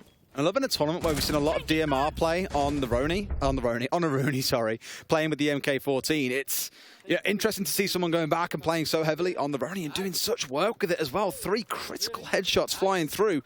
And again, it's only 2 in a row, still a little bit muted on the side of Liquid. Again, they know that it's a lot of work to do. If we get through to Coastline, that's when the celebrations can begin. Right then, third choice site it will be for Team Liquid. If they've got round 1 and round 2 in the bag, they're going to be going to Meeting, and there is a few grenades on the side of MIBR, Des. Just a few, and on the other side, Tim, can you see a Jaeger? There is no Jaeger, Des. Can you see a Wamai, Tim? There is no Wamai. And can you see an Aruni, Tim? Not a single one. Damn, that sounds like a lot of shields are going to blow up, Tim. It sounds like a lot of everything is going to blow up, to be honest. Not just your shields. It's going to be nade central. They're going to be raining in there, and there's going to be very little that Team Liquid can do. So I would expect to see if MIBR can keep their operators alive here, I would expect to see Team Liquid being pushed around as being moved, because as a nade comes in, a defender has to move away from it. Not only can they be used to get kills, they can be used to create space. And MIBR, boy, have they got a lot of space to create on that side. They do indeed. It's no doubt going to be a top floor clear as well. You, on attacking this site, you'll often want to get yourself up inside Trophy, up inside Master, up inside Kids, force all the players to drop downstairs, and that's when you start looking for your execute inside of Kitchen. The alternative that's become less popular lately is actually just opening up the stage wall and planting just inside that, because you always get challenged from the hatch, which means you need to go and clear out the attic, which means you've got to clear out bedroom. It's just far easier to get a full top floor clear in. So that's the expectation from MIBR, but we'll see if they change things up a little bit here and try a different angle. Philippox just peeking out of the garage, looking if he can pick anybody up inside a site. Not going to have any joy. Redux is inside a site. There's MIBR once again going super aggressive, and Liquid absolutely no idea. Ask shot in the back, and that's going to be our opener. MIBR have an advantage, and an even bigger one now. 5 versus 2 as Philippox and Redux find more, and Team Liquid are crumbling here. It could be a flawless round. It could be over in a matter of seconds. Redux Raps, those two names just keep rolling off the tongue as the nade rolls into the top floor, takes down the last man, and MIBR get themselves their first round on Oregon. It's mad how he just marches down green there, and the only man inside of sight was the smoke because they were committing so heavily to the roam. Just got in under the noses of the defenders and got a critical kill. Once he was out, it was just an all-around panic on the other side. They couldn't drop back to site because they'd lost control of the site, didn't have control of the hatch, and everything worked against them from there. Philippox narrowly winning that gunfight against Nesk. Admittedly, it was a close one, but all too easy for MIBR. The thing is, Tim, they've won the off-site there. That's the site that you normally expect the attackers to win. So if it's going to go a 4-2 half, okay. It's not the end of the world for the side of MIBR. If they go on now to win the basement in round 4, there's a very different conversation we start having. And they're changing up their tactic. They've got the Capitao on side. The Flores makes a return once again. And this time, for Liquid, as it was all the way back in round number 1, there is no mute jammer on side. So those Flores, Rotero drones are just going to roll through side for free.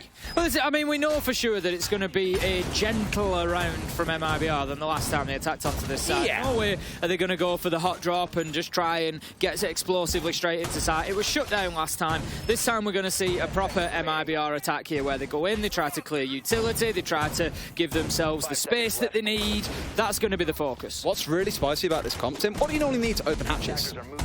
Well, you need a number of things. You need a hard breacher. For What don't they have, Tim? Well, they've got 2 hard breach They hatches. do, but have they got a hard breach operator? They do not. Aha, so normally you would see a Havana coming along here, but instead they've gambled everything on Falls doing the work for them with those hard breach gadgets in back pocket.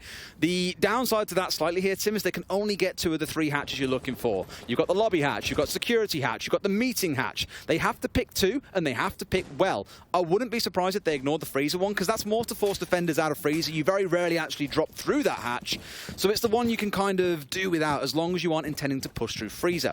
Now, if Falls gets picked off early in the round as an entry death, then it's absolute calamity. They're going to have to force their way downstairs, push their way through blue. It's not going to be pretty. So as long as he gets those hard breach gadgets off first, then he can die. It's not really an issue. You'd rather keep him because he's got smokes and the fire bolts in the back pocket, which are very impactful for the execute. So keep an eye on that one and see what they open up. I do expect it will be the meeting, though, and the lobby.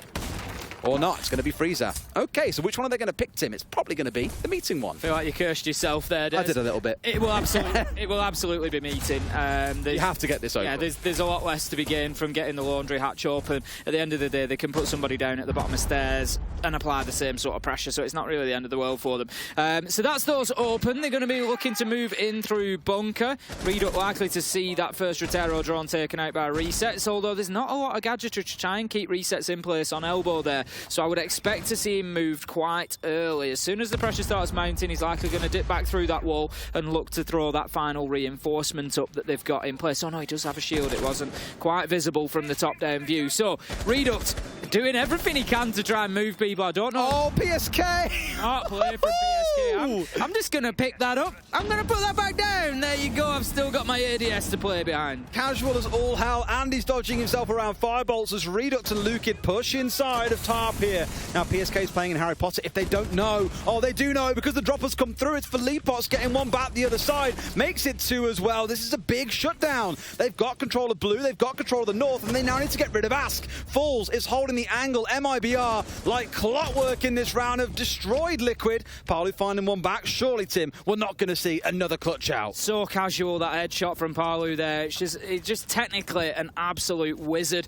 Going to play him behind that shield, and he's going to be very difficult to move. I don't know if he knows that the diffuser's on the ground or not. Possibly not, but still, he's going to hold on to bunker and try to prevent too much access being gained. Raps, he's going to rotate around. I think he catches him the drop. in the back here. There comes the drop. He's got to win the fight and does. That leaves Palu all alone in a 1v3. Oh, he's surrounded at this point. He's got the vector. Can he win? No! Philippox shuts him down, and it's another round for MIBR. They level things up 2-2, and if you're a Team Liquid fan, you've got to be worried.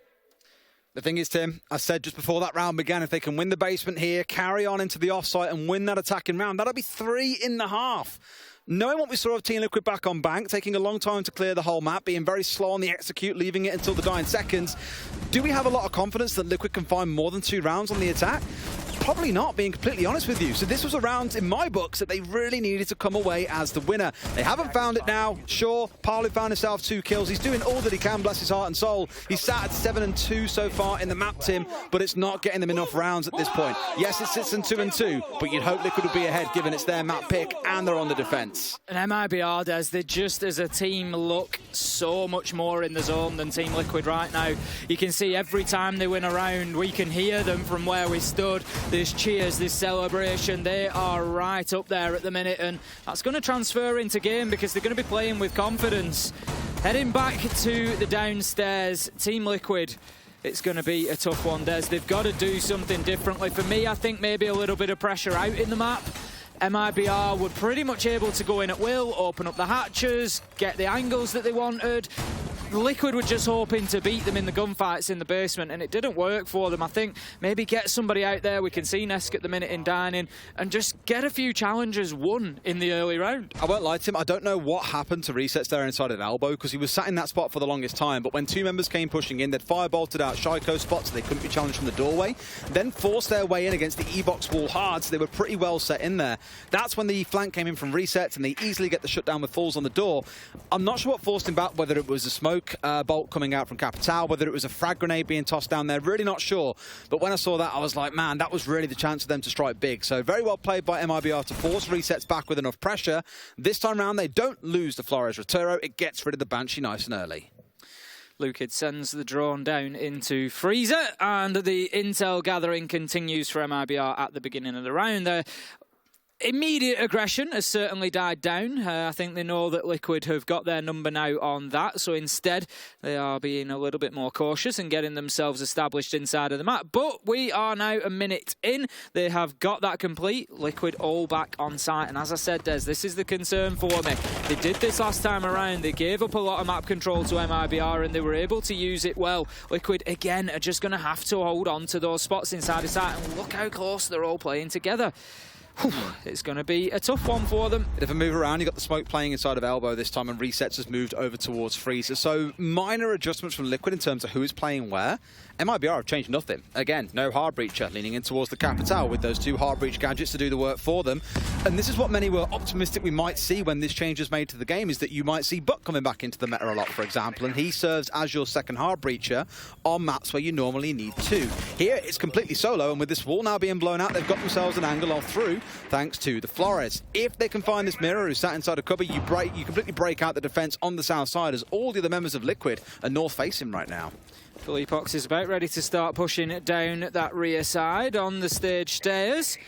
Needs to challenge into Pillar. MIBR, 57 seconds left to go. Need to find themselves an opening kill here, really. Now, Falls has managed to get his way down to the bottom of Laundry Stairs here, and Redux is going to join him. I'm not sure whether Liquid are ready for pressure from all sides. There's 2 inside of Freezer as well. There's 1 on rear stage stairs. This is going to be every single angle that they get challenged from. And here go MIBR, but Liquid stand up well, managed to get the first kill. And the second, it's Palu, it's Nesk, it's 5 versus 3. 30 seconds left to go, and MIBR continue the push. Managed to find one of their own, but it just feels like they're caught in a kill box at the minute, and Liquid are able to just hold these crossfires now. 4v2, and Falls is trying to get anything going that he can. He peeks left, he peeks right, he doesn't find his man. Lukid's working from Freezer, finds one. There's the leveler, it's 2v2, surely not. Ask on the short angle, gets both. Unreal from Ask, as he manages to lock down the site on low health, and that's going to be Team Liquid getting themselves another 3-2, but MIBR still going well on Liquid's map choice. That could have been a really smart bait, because Ask and Resets, I commented, to swap sides. They swapped back once they realised the push was coming from the south side. So all it took was for Ask to step inside a Freezer, chuck a couple of smokes in, hold 2 players from MIBR at bay whilst they dealt with those pushing in from the south. And sure, they lost a couple in that effort, but they still came away the winner because MIBR couldn't put together this structured, 2 on one side, 3 on the other push. Again, good play coming in from Liquid, slowing MIBR down a bit. They take 3 now. If they can get the 4th on the top floor, then great. A 4-2 half is probably what they were aiming for. Then it comes on to MIBR's pressure to try and turn things around. Final defensive round for Team Liquid. Top floor, and they are setting up immediately, I would say, very similar to how they did last time. We've got the Banshees from Ask on the Malusi, which really did prevent the push from the Knock coming in. The exact Banshee that he's more than likely going to place on that reinforcement once it's up, I would expect it.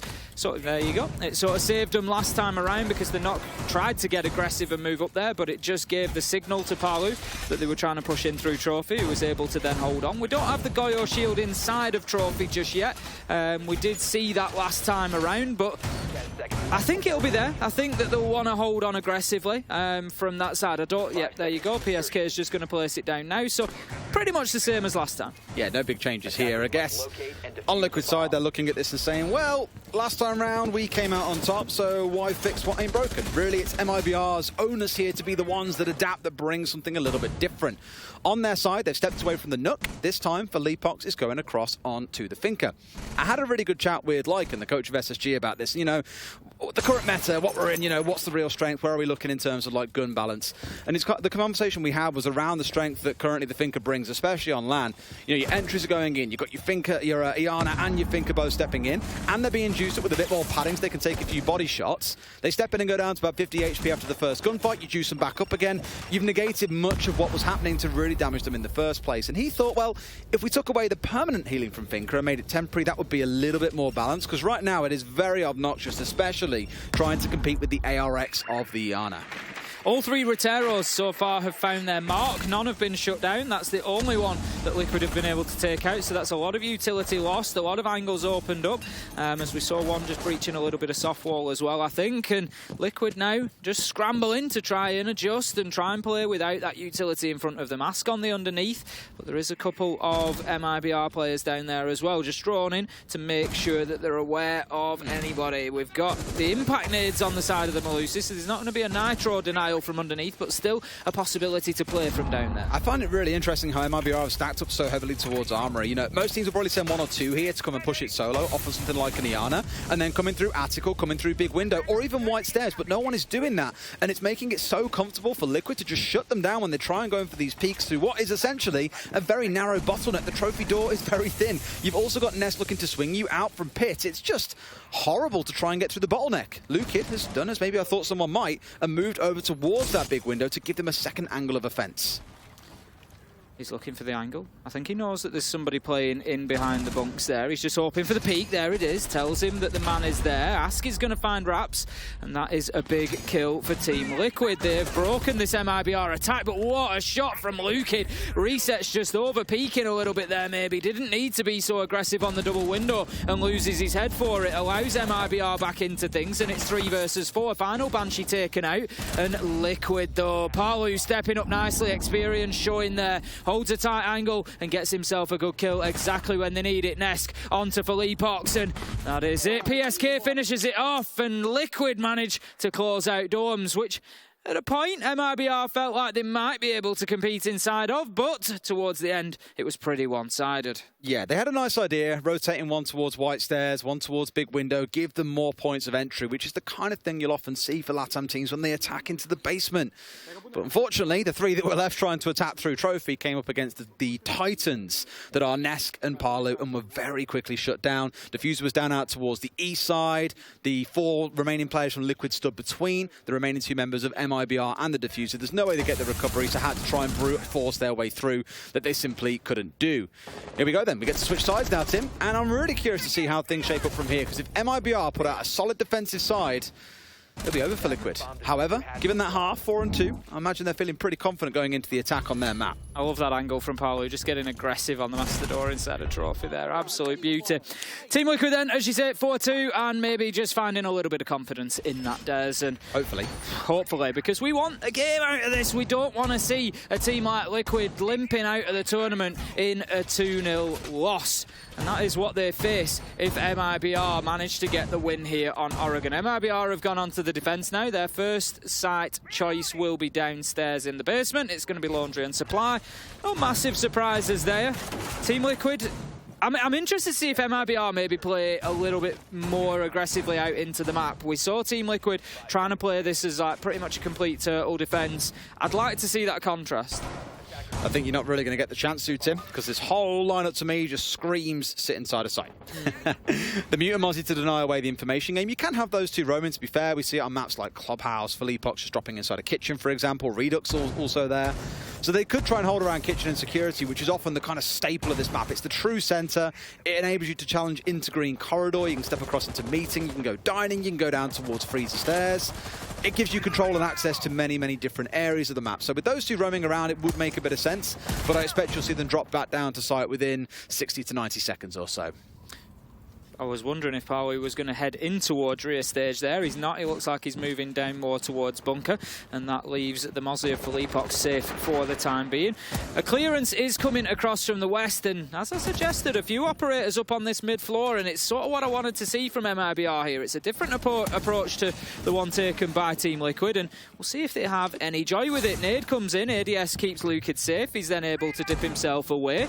Knows that the pressure is coming, but that is all information. And we can see the smoke there, just, I think it's actually Reduct maybe. I'm not sure if it's Reduct or False, just inside of security. It's Reduct, thank you very much, on the mute. And he's going to look to peek around here and just try and keep resets at bay potentially, but there is pressure mounting on him from the kitchen side as well. Thing is, Tim, half the round's gone. Like, they've wasted a good amount of time, as we saw them doing back on bank against Team Liquid, and they're pausing a bit too much here for me. You know, they've got themselves in a position where they've managed to push upstairs. They've got the Maverick up there earlier on. Nesk is sat here just holding an angle, knowing that there's someone inside of security. Will finally get droned out. He'll take out a drone and then drop away. So again, great play coming out from MIBR. About that halfway mark in the round. They've got a couple of drones. They've dropped away. They've drawn out some utility. That's a good roam. It is indeed. They've, like you say, done their job. They've ticked their boxes, and they're going to drop back down. And Liquid, they've got to start finding something moving. A couple of shots missed onto the cam there from Nesk. A little unusual, but we'll let him off as he's just peeking around the corner. Come on, Tim, you can't be perfect all the time. I don't know, he has been for years. Lucid, he's still in shy. The thing that I'm concerned about for Team Liquid here is nobody in sight has been disrupted. MIBR are basically playing where they want to play. They've been forced away from the roam, yes, but they've wasted a lot of time in doing so. And Liquid are now stacking up in bunker, and they've got an awful lot of work to do. There's 4 nades in hand that they can use to clear out utility and operators and create some space here, but it's not going to be easy in 30 seconds. Oh, and they've chucked another one, I think, straight into the ADS there. Okay, resets us in as nades have come down. Parlo's going to steamroll his way in and try and stop them getting the reinforce off, but Fall's already had the presence of mind to back away here. This feels a lot like MIBR's attack, if you remember, Tim, when they swamped the north side of the map. The thing is, they found a couple of kills in the process, and they don't have that here. It's still a 5 versus 5 with 10 seconds to go. Surely this is too little too late. Now, as you say, not a single kill in this round. The first one coming to Raps, 2 then rack up for Liquid. They have the diffuser, but it's going to be dropped as Ass goes down. The time is ticking away, and MIBR win based on time. Team Liquid just left it too late, and if you remember at the beginning of the round, Des, I said, will we see MIBR play players out in the map? Something that Liquid didn't do, and what will be the difference? And we've just seen the difference. They burnt up a lot of time there, and Team Liquid were unable to then get the job done in the time left to them. Well played from MIBR, and they bring themselves back to 3-4. Liquid just getting really stuck on that security freezer hold that came out from the 2 players hanging around. It's a lot of work being done by the Mute and the Mozzie. It reminded me of what we saw from teams like, I think of BDS, I think of Furia when I say this. Those that are just so rapid into the building. I get the same vibe from MIBR on their attacking side as well when you compare it to what we've seen from Liquid in that round just then. They have no issue droning things out in the prep phase and full sprinting through the map and taking control of ground that they know is safe. Liquid don't have that same... I think it's a lack of urgency is the best way to describe it, Tim. The urgency comes in the last 5 seconds of a round when it's already too late. A 5 versus 5 with 10 seconds to go, it's done. It is done. As you say, it was just too little too late from Team Liquid, and honestly, that's been a little bit of a feeling that I've had about them throughout this, Des. Not always enough urgency, not always enough sort of aggression and just pushing forward, going to take gunfights, going to take kills, and it just looks like a little bit of a lack of confidence in these fights against MIBR, who, by contrast, are quite happy to just swing anything. They, at the minute, will just go for absolutely everything. They're going charging into sight, and they are winning on the basis of it. They're going to go up to top floor, and this could level things out at 4-all, Des, with MIBR on the defence. Small, very cute change here inside a trophy, where the shield has been placed now actually facing onto the master window. So recall Liquid's defences, it was placed against the bookcase instead and challenged on towards the double reinforced wall inside a bedroom itself. So it's only a very slight adjustment, but it's the two teams kind of defending against each other in different ways or being aware of how they like to do things differently. For the side of MIBR, it's getting the exothermic down onto that armory wall to give them the view into bedroom. That's why the shield was where it was in the previous setup. And for MIBR, they know Liquid aren't likely to do that, so they can put the shield in a more aggressive spot and challenge onto the bedroom door. Very small change, but means that whole area of the map plays out very differently. Droning out Attic there. Liquid this time making quicker progress. Straight into Attic. Maverick of resets, opening the wall up. They're in a... What's... Why would you go back down? Oh, no! I don't know why you dropped back down through the spot you've just been shot through, but they saw him going up the ladder there. Fortunately, will get himself back on his feet, but that is the last time he's going to climb those ladders, I tell you that much. Resets, almost losing his life, and Raps looking deadly inside a pit at the minute. I mean, I'm at a loss for words, Des. I don't know what's going on. You know, this is not the Team Liquid that we used to see, and just giving away just cheap angles like that, and Palu nearly losing his life over it. It's once that hole has been opened up, they can see the ladder. It's as simple as that. And he just sprays through it and gets himself something out of it. Now Palu on 20 health has to be careful about any gunfight that he goes into because it's going to be one bullet. And honestly, at this rate, I can see MIBR holding on to that third site. I can see them finding the difference and having a better defence. They don't look rattled so far, at least. Still sat in position. You got Luki playing downstairs in green, by the way, so holding in a pretty critical position where he could come flanking up Big Tower. And if there's no flank drone being watched by Team Liquid at the time he makes the move, man, it's going to be painful for the side of Team Liquid. We're down to that last 60 seconds, Tim. We're still in the 5 versus 5. That's okay at this point. But let's not forget, last round, it came down to the last 10 seconds, and only then did they manage to make things start working for them. A default nade comes on one spot and onto the second and gets the down. They should be able to finish him off here. There we go. The smoke is gone. That is a critical first kill. Good start for Team Liquid. 45 seconds left to go, and they need to make sure that the clock doesn't get the better of them. This time, Nesk, he's aware that there's somebody playing underneath with him, but he's just conscious of them coming out of dining, but he knows that they're going to be inside of security. Surely he's going to start heading up the stairs, and without that mid-floor being dealt with, Des, that could be a little bit of a problem. Philippox on the Goyo could cause an issue, and this is where the challenge is potentially going to come in, but Raps manages to get Palu. 4 versus 4, full flash for Nesk, and again, it just speaks of maybe a little bit of a lack of coordination. Team Liquid go in 3 versus 3. It's going to be a bloodbath in the last 14 seconds. Liquid on top of things at the minute, but can they get the diffuser down? Ask is going for the plant. I don't think that MIBR are aware of exactly where or in a position to stop this, but Ask has to stick it. PSK finds 1v3 for Lukid. Can he find anything? He needs kills. That's all that we'll do here. Damage done. PSK kill found, and that's going to be Team Liquid 5-3 now. And they get the plant off as well, Tim. Okay, it looked a little bit strange at points there, but those nades to remove falls, the difference maker. The shotgun is gone, challenge onto big window. Ask can come in and get a second kill onto the man sat up on the north side. Just showing the value of that downstairs control with that nade coming in from below. I believe it was Nesk in dining, chucking it into kitchen. Just means they can push things forward pretty comfortably from there, despite the almost catastrophic start they had to the round. Well, I think we will probably see a repeat of Dorms. Liquid desperately needed that, Des, because if you remember partway through the round, I said if MIBR can take the third site here, there's a world where they can actually just get this win on defence. So having locked down their primary site, it was essential that Liquid were able to take the secondary site away from them, because now it gives them an opportunity. If they can win on the third site, they start looking like they take the map. And that is exactly what Liquid needs. So much so that that round was so important. MIBR have taken a tactical timeout at the end of it. They've decided they need to have a little chat. And honestly, I think they're probably right with that. Like I say, it just puts Liquid in a really strong position now. It takes away any momentum that Liquid might feel like they're building as well. Just forces them to kind of pause and slow down, catch their breath, resets both teams to being back at the same sort of level of each other. Sure, it's 5-3, but MIBR know they can fight their way back in. For Team Liquid though, Tim, 1 round guarantees overtime 2, gets in the map win. And then we go through to that Coastline that we are so excited about. I'd love to see Coastline between these two. You know what needs to happen on that map though? Nesk really needs to wake up. You look at how many kills he's got so far. He's sat on 3 kills. I remember again looking back on map 1 and seeing him sat on 3 and 6.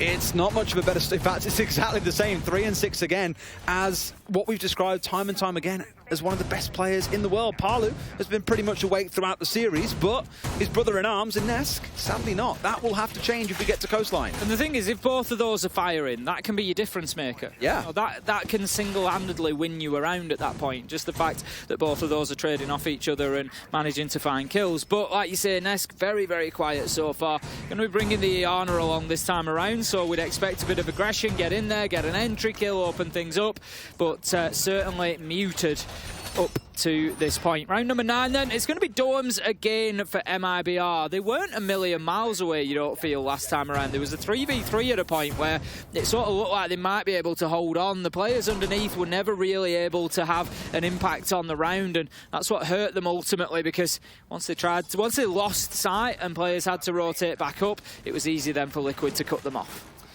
Absolutely. Just turn around for a second there. I was like, oh, we can also see the game feed on the big screen behind us. We can. I was like, oh, can't wait when we have a crowd in front of that screen once again, Tim. That'll be the magic moment. For now, of course, we're all staying safe and making sure things are done by the book. And seeing how this round might play out, Liquid are going to have to take something from the book if they want to get this one over the finish line and send us through into Coastline. 5-3 then, attacking up onto this top floor. That timeout's come through, and nothing has really changed for the side of MIBR, at least in their operator lineup. But the difference maker, I think, Tim, will be in how they opt to play out this round. Palu, this time round, not getting shot from Attic. I mean, it's a little thing, Des. You know, it's a little thing, but it's much better, isn't it? You know, we'll go up the ladder before we open up the hole into Attic. It's those little mistakes that Liquid need to iron out here, because it's those that are going to cost them. What he's looking for there, I imagine, is the line of sight down into Attic whilst on the beam inside of Attic itself. So you can, sorry, not in Attic, sorry. Inside Big Tower, on from the beam, you can then see down through into Attic and give you a nice little line of sight. Here, more specifically, it looks like he's focused on watching the green or the green flank, optionally. He could look to drop down. Out the window he goes, and we'll see where he tries to move to next. Going to keep a little eye on the window into Kid Storms there. Just open it up and make the defenders inside feel a little bit of pressure. We've got plenty of presence over on the Armory side as Liquid look to get themselves established inside a Master. Obviously need to deal with Trophy in order to do that. The wall is open, so MIBR are going to be keen to hold on to this as strongly as they can. It's an interesting tactic that we're starting to see a lot more recently, is having that side of the wall opened up so that you're able to sort of aggress out of it. But Philippox is on his way here, and if he can move up Armory stairs, he could really play spoiler. Out goes the Nitro underneath, not going to catch Ask. He does take a little bit of damage, but not everything that they might have wanted. Reed up to has a second bite at the cherry and finds his man. All right, Philippox has managed to get past PSK there, who was holding inside of Armory, looking for the second challenge, but he gets swung by the second. 2 big kills coming out for MIBR. Palu trying to start the comeback, but shut down by Philippox. Resets. The only one left alive in the round can do nothing, and MIBR showing the power of the timeout there with 4 members left alive come the end. Right, MIBR. Game on. Game on indeed. They lock down their second choice site. They now don't have to necessarily play that third choice immediately. I think they're going to go down to Laundry to begin with because that's now available.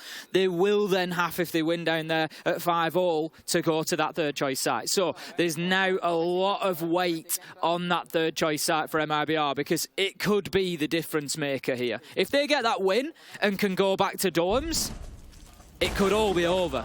I get that magic word in my mind, Tim. I just feel like overtime is going to be what creeps towards us here. If they can get the 2-1 score across the next 3 sites, that's where we'll go.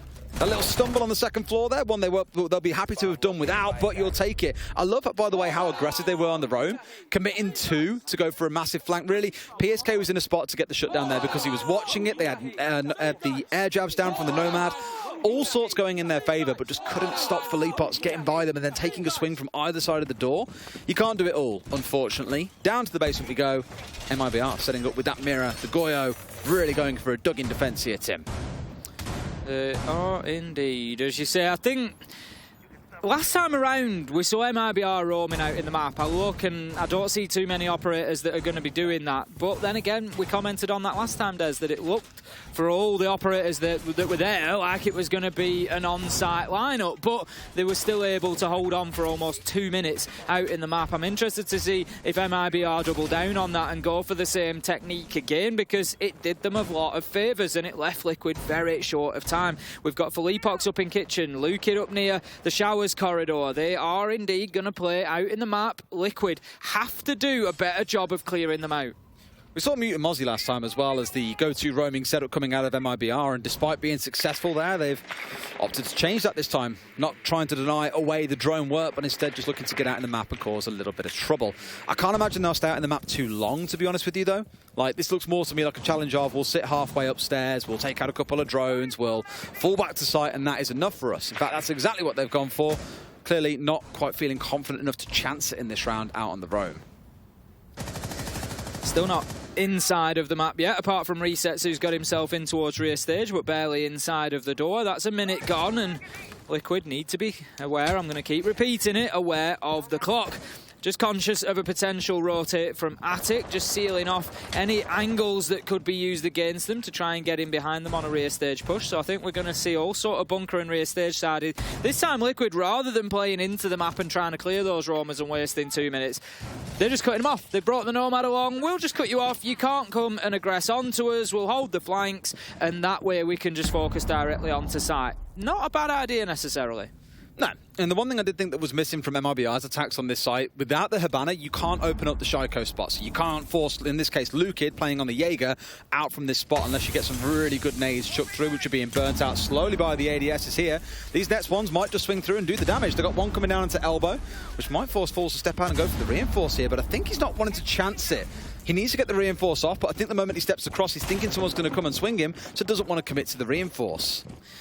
Fleapox still active on that mid floor. PSK aware now that the rotation has been opened up, so that might just circumvent some of those Nomad air jabs. Resets trying to win the fight onto pillars there, just missing his man, finds him on the second attempt. Lukid with a big double, a triple, huge play coming in from MIBR. Des managing to lock down 3 of Liquid, 4v2. Ask is looking to push, taking damage, finds Lukid. Essential kill for Team Liquid there. 38 seconds left to go, but Ask, he's super low health. PSK, he needs to do something here. He's 1v3 as Raps finds the Hibana, shuts her down, and that is now all on this man's shoulders. PSK, he's moving through sight. He wants to spot one of these early, maybe make it a 1v2. The challenge is going to come onto his flank. He's getting it from every direction, and it's Fleapox who finds his man, and that's going to be MIBR leveling things up 5-5. And they've got an opportunity here, Des. They can smell it. They know there's blood in the water, and they are circling. This is the round, Tim, that you said earlier on that they need to win, though. This offsite is where everything spins on a dime.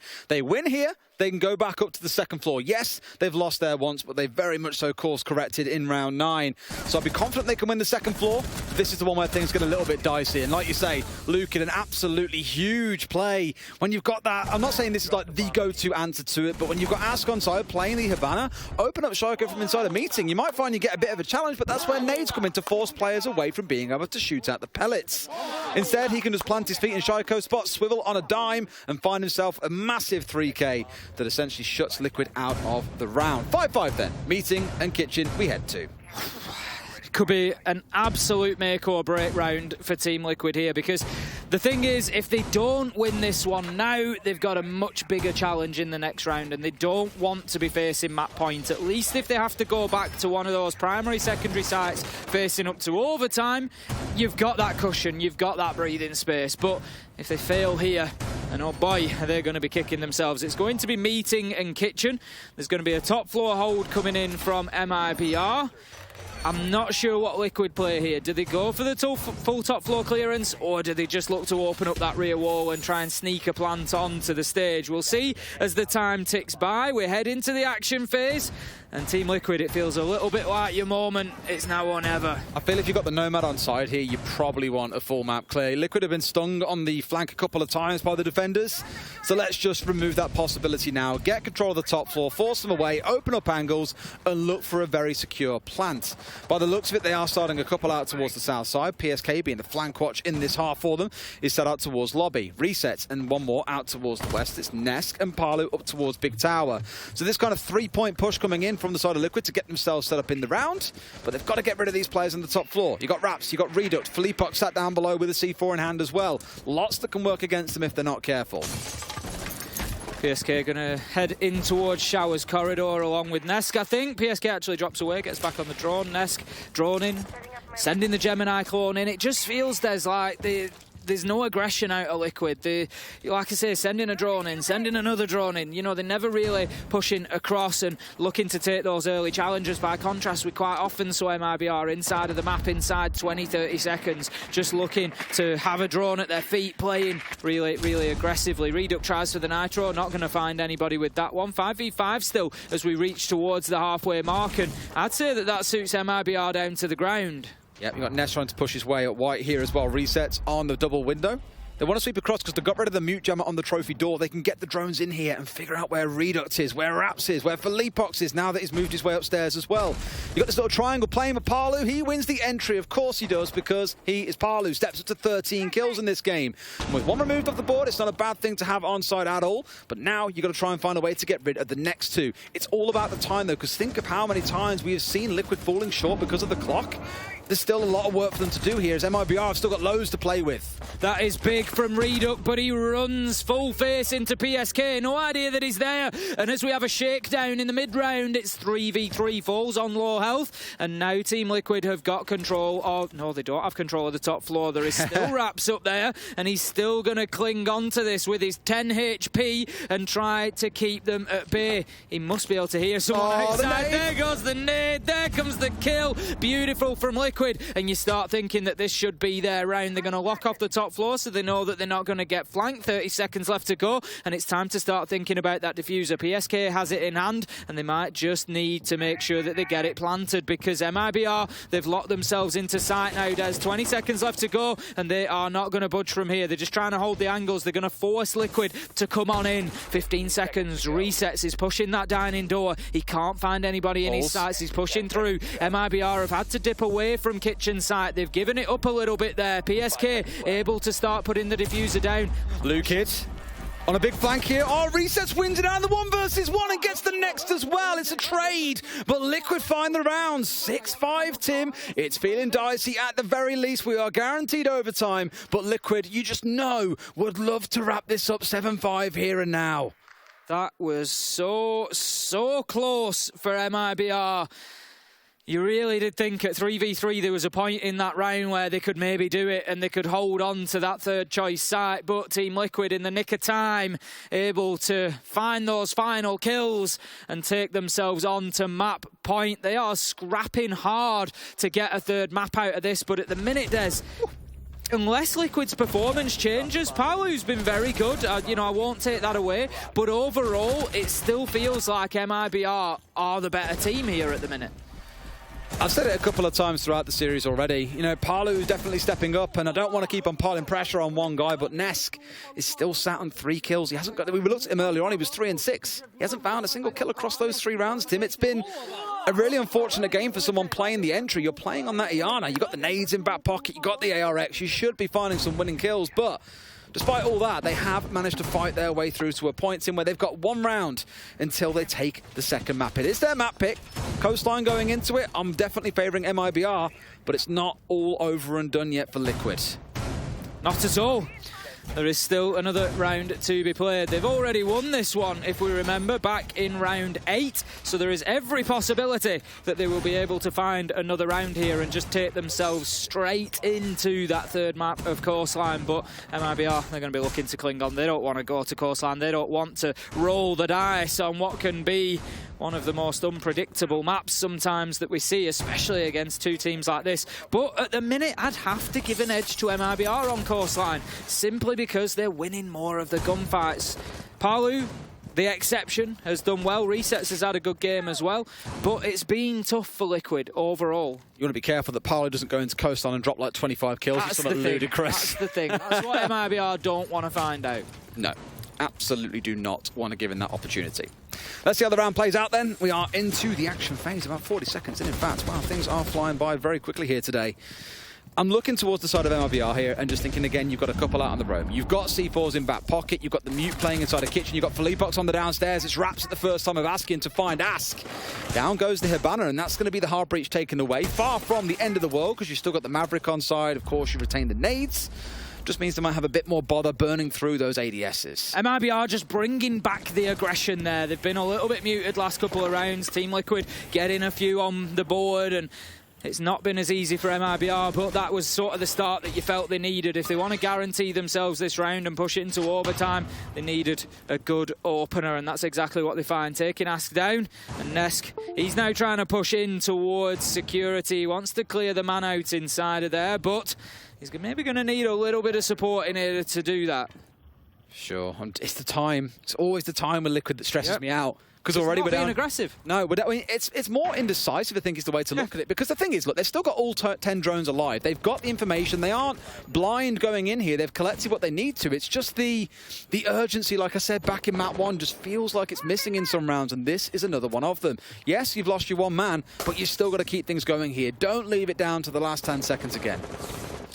Nades just being rained into sight. First one taken down by an ADS. Second one will go in and explode, do no damage. And that allows MIBR to continue keeping hold of the Kid Storms. But Palu manages to get himself a kill onto Felipox. Is this the catalyst then for Team Liquid? Nesk is still well aware of the player inside of security. I think he's going to send a decoy in there just to try and make sure that that's the case. In it comes, going to spot out Lukid, so he knows 100% that there is somebody in there that now needs challenging. Lukid's going to hold the angle onto the White Stairs corridor there, conscious that there could be one on either side of him, and that's exactly what's happening as Palu is going to move in and try and support this pinch. I like it, Des, but there's only 20 seconds left. What are Team Liquid going to do about the site? They can't just keep focusing on Lukid underneath. 4v4, we need the others. Resets, PSK, we need them pushing, aggressing into site in a position to get a diffuser down. 3v3, 3v2 as MIBR found kills, and surely it's over for Team Liquid here as MIBR get the round. They get it on time, and we're going to overtime, Des. I've been waiting for you to say that line for so long, Tim. The fearful thing I've got here, with it being Oregon's map pick, they get to start on the defense. I expect both teams to probably start in the basement on their defensive rounds. What makes me nervous is when it comes round to the next defensive round for Liquid, they're probably going to go up to the top floor. Here comes the tactical timeout here coming in for Liquid, who know there is work to do. They want to make sure they're ready and prepped for this, Tim. They're on the defensive side. So far, it has been very reserved. MIBR have been, all over the hatches by about the 60-second mark. So there's going to be some work to do. There are some changes that have to come in, and no doubt equally MIBR are using this time to come up with their own scheme, something else they can bring to the table here to try and catch Liquid off guard. You've got to feel like being on the defence is obviously the advantage for Team Liquid here. But, and there's a big but there, MIBR have just played an unpredictable game so far. We've seen the hot drop from them. We've seen them try to push a knock up Armory Stairs. We've seen them try to do things that are just going to catch Team Liquid off guard. And it's not always something you can prepare for. So this tactical timeout, just trying to level everybody up, I think. But we can see that the energy and the sort of enthusiasm for this is just so much higher on the side of MIBR and Liquid. They just feel like they're fighting a constant battle from behind. What I find interesting is Silence is quite literally living up to his name here. Hasn't got his headset down, just letting the players talk it out among them. So maybe it was more of a reset opportunity here. Let's get things paused up. Let's really get ourselves ready for it. We've got a game plan. We know what we've got to do here. We're going to change these one or two things in the round in terms of how we play it. What I liked last time was they kind of did the bait and switch, let's not forget, right? They were moving Resets and Ask between positions. They started out with Ask out towards Blue, and then rotated him across to Freezer when they realized that there was a south side push coming in. So to me, there is every opportunity to do the same thing again, keep MIBR guessing, split the team in half, and divide and conquer. And here we go. 6-6 into overtime. Team Liquid will be first on the defense down in Laundry. MIBR therefore on the attack. Liquid, let's see if they do anything differently in terms of the map. I've said repeatedly that they were on a turtle defense down on this site, and it sometimes gave MIBR just a little bit too much time, where MIBR showed the power of that mid-floor roam, sometimes burning away 2 minutes when defending down here, and Liquid running out of time. So we'll see if they switch anything up or not. It doesn't look like they are at the minute. Well, one change, critical one they've made, is bringing along the Hibana in place of the Capitale. Remember, they weren't bringing along hard breaches before. They were leaning instead into saying hard breach gadgets on the Capitale, plenty fine for us. It did help them shut down a couple of smoke bolts and fire bolts inside of Pillar last time round, which forced the members of Liquid back. Here, they're saying, you know what, all three hatches being open sounds good. Maybe they want to open up Shaiko spot again. That'll be what we'll look towards here and see if they can achieve that. Fleapok's opening up the top tier there, showing us that MIBR are taking no chances. They want to make sure that there's nobody hidden away that's going to cause them a problem. Reduct has already got himself established down inside a bunker, and as I've said a few times about MIBR, this is them getting in there quickly into positions they want to be in. Team Liquid take much longer to get into those positions. Even if it's just like that, pushing into bunker, it seems to take them a lot longer. 45 seconds in, MIBR are in the map. They're ready to open hatches. Weird that. It's almost like we said about them being one of those more rapid teams that we've seen at the competition. Furia, another that spring to mind. Fantasy often halfway inside the building after 45 seconds. MIBR channeling some of that energy. Liquid kind of going the way of NIP, arguably, and slowing down a little bit too much. So with that control that they've established here, they can start to look to get these hatches opened up. Still a little bit slow on that front as Falls was doing a lot of drone work for the team. But now he can very quickly run from point to point to point, getting these hatches opened up. Start getting MIBR thinking about and execute. If they win this attack in sight, Tim, I'm very nervous for Liquid. I would agree with you. I think it's going to be a hell of a challenge for Liquid to come back from that. But we've still got 1 minute 30. We've still got 1 minute 30 days, and we can make a real game of this. MIBR starting to look at clearing that final utility now, heading the Rotero drone in towards Elbow, trying to give themselves an opportunity. But Ask, he is there, he's alert, he's alive, he takes it down. The shield is still available to him. 1 minute 10 left to go here, pinging out utility as they try to find a crack in this defense. But as of yet, MIBR have not been able to do so. The thing is, Tim, you see this all these times on these attacks. Your idea is to try and kind of box them into highway and into supply, and so far they've got 4 members penned in. PSK, the only one escaping the net so far, still sat in the Shaiko spot. They haven't got the wall opened up at the top of E-Box to expose that spot and force them to step away. It's far from the end of the world, but we already saw what MIBR did when a Jaeger was left unchecked in that position. So no doubt here, MIBR are looking to unseat him first, then start their push through. That's the problem though, Des. They haven't unseated him. They haven't unseated anybody from Liquid here. There's zero disruption from this MIBR side so far. It's all going to come down to this. Fleapok finds one, wraps another. How's that for disruption for you? That's 2 kills. That's 3. 5v2, and it's falling apart. Liquid are now 1v5. Shut down. Flawless round. MIBR, and what an attack. The team goes wild, and they know that they are 1 step away, Des. Just 1 round, 1 successful defense from going to the next step in the lower brackets. And they're on the defense as well, Tim. What have we said all map long? Liquid have looked slow. They've got to attack into something really difficult to crack here on the side of MIBR. They're not looking to lean into, at least by the looks of it, the Mute and Mozzie comp that was so effective the first time they defended this site. They're going for the much more dug-in approach here. In fact, that's a lie. They've changed out last second, Tim. They have gone towards it. So the roam game is on, the time-wasting game is on, and this is again, just to remind you, where Liquid were stuck in a 5 versus 5 with 10 seconds on the clock. It was not pretty. They've identified that themselves here. 6 picking in a Ying is something a little bit wild for you, and the Mirror's coming back in for the Mozzie. Just too easy, really, wasn't it? Right, Team Liquid, it was. That's exactly... I said literally seconds before, they've not been able to disrupt this defense. Nobody's been moved. And it just didn't matter because they just postured and positioned themselves in such a way that they were ready to just take those kills. All coordinate. It was beautiful. It was absolutely beautiful from MIBR. Team Liquid, your backs are to the wall.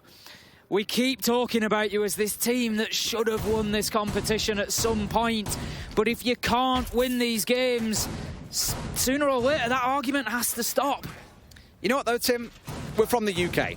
And we in the UK love an underdog. Love an underdog. We absolutely adore an underdog. And that is what we've got here. You know, everyone at home, 84% of people lent towards Liquid coming away with this. MIBR are 1 round away from 2-0ing Liquid. And then they become one of those final few select teams that have got a chance to go on and win it all. They'll be a top 4 team. That's the scariest part. Like you say, I love that story that it's, just been out of nowhere almost. And, after the year that MIBR have had as well, they would never have dreamt of finding themselves in this position. And now They're one round away, Des. They're one round away from continuing forward. They're one round away from knocking out another huge team. They have got an unbelievable list of names. NIP, SSG, Team Liquid will all be victims of MIBR if they continue. Absolutely crazy. Out with the old, in with the new. They'll be chanting all the way to the bank if this goes any further. I think as it stands, it should be, and these last 2 minutes is going to be the big decider. On Liquid side, they're bringing along Hibana as well as the Hard Breach gadget coming out from PSK. Whether out of a bit of fear there and just saying, well, we need an extra set of Hard Breaches just in case we do lose one of them, I don't know. Because we've seen MIBR getting out on the roam and being problematic. So it's kind of a safety pick from them. Either way, all are still left alive. We've still got 90 seconds of the round to play with Tim, and you know what? This is good pace for once. They've done what MIBR have done. Halfway in the round, they've got their hatches opened up. Nothing too much to worry about. Although, Redux is on Zulu. They've had this jammed off inside of security the whole time, and he's just sat here freely at the minute. Not a major problem, as there is an air jab, I know, on the door from Green Corridor to Kitchen, so that will keep him at bay, but it depends if he tries to move through meeting. I don't know if Nesk has air jabbed that side off or not. We will see as the round progresses, I am sure. Liquid going to push in here behind the Ying. The utilities going in. The pre-fires from PSK. Falls gets one. Oh, the second. This could be the beginning of the end for Team Liquid. 5 versus 3, but they fight back, and they fight back hard. Liquid pack a punch when they need it. Parlu resets, find one apiece, 3v3, 45 seconds left to go, and looking for more. Nesk, he's trying to get in on the action. They need something from him. They need it now. Parlu gets another. I think this one might just continue, Des. They don't have the diffuser in hand right now. That's something to just note. 35 seconds left to go, and Liquid looking for kills. Resets has picked it up. Here we go. They're trying to step their way through, and Resets in for the reverse plant here, getting his backside in. Redux has got the long angle, but can't quite see the man. C4 comes out. It's too shallow, but they step out and cancel anyway, Tim. They're going to back in once again, just about denying the angle, and Redux has got a swing for this one, but Parlu was watching the angle. They're going for the flank. They find one. Can they get the stop? No, the diffuser's down. Redux has found it. They've got him out of this one. Resets is down. MIBR get the disable. They take the 2-0, and Team Liquid's dream run ends here on Oregon. You just get the feeling, Des, that no matter how long Team Liquid had played for today, it just didn't look like they were going to win that game. Even in the final round there, they had the opportunity to get the diffuser down. They fought their way into it. They created the space. They covered the angles, and it still wasn't enough. Redux found a way, and what a day MIBR have had here. What a game, what a performance, and the dream continues. Whew. What a series. A short and quick one, it feels like, Tim. And I've got a feel for Parlu. Again, he went through so much at SI last year. You know, we had some really unfortunate news whilst he was away at SI in Paris. Came into this year full of hope that this might be the year they make it happen. Dropped 16 kills on that map, but it's still not enough. MIBR stronger as a collective, and maybe that speaks to the experience they've got in when you compare them against the 2 new members of Liquid. I'm not by no means blaming Ask and Resets. They've had a fantastic couple of maps as well, but it's just not enough when you look at the total sum of the team. I think we've got to take a step back and look at this. The problem for Team Liquid was they came in and they looked so good that immediately we were back to Liquid are contenders here. Liquid could win this, when realistically we have to remember what we discussed at the beginning of this, and that was, this is a new roster. This is a foundational tournament for this roster to gain experience, to work together, and we've got to hand it to Team Liquid that they have had brilliant performances. They have gone a long way into the tournament in the situation that they're in, and it's just not been enough. You can see how much it means both to Liquid and MIBR. What a performance, though. You know, that said about Liquid, we've got to focus on the winners. MIBR have come in and taken that. They have won that game. But what I love, again, is the point or reference I made a second ago. It wasn't down to one member dropping 20 kills. It wasn't down to everyone else being quiet and one player drags them through. That is a team effort by which they have won there, and it is ridiculously impressive from start to finish. Yes, it was. The whole, like I say, the whole run, you're now looking at it and thinking, who's going to beat them? Because we thought SSG might, we thought NIP might, we thought Team Liquid might. They're looking unstoppable. It's going to be so spicy seeing where these guys go next. We've got plenty more Siege to be played before we see what MIBR do next. For now, we'll throw it over to the command center with Milosh and the guys to break down that game for you.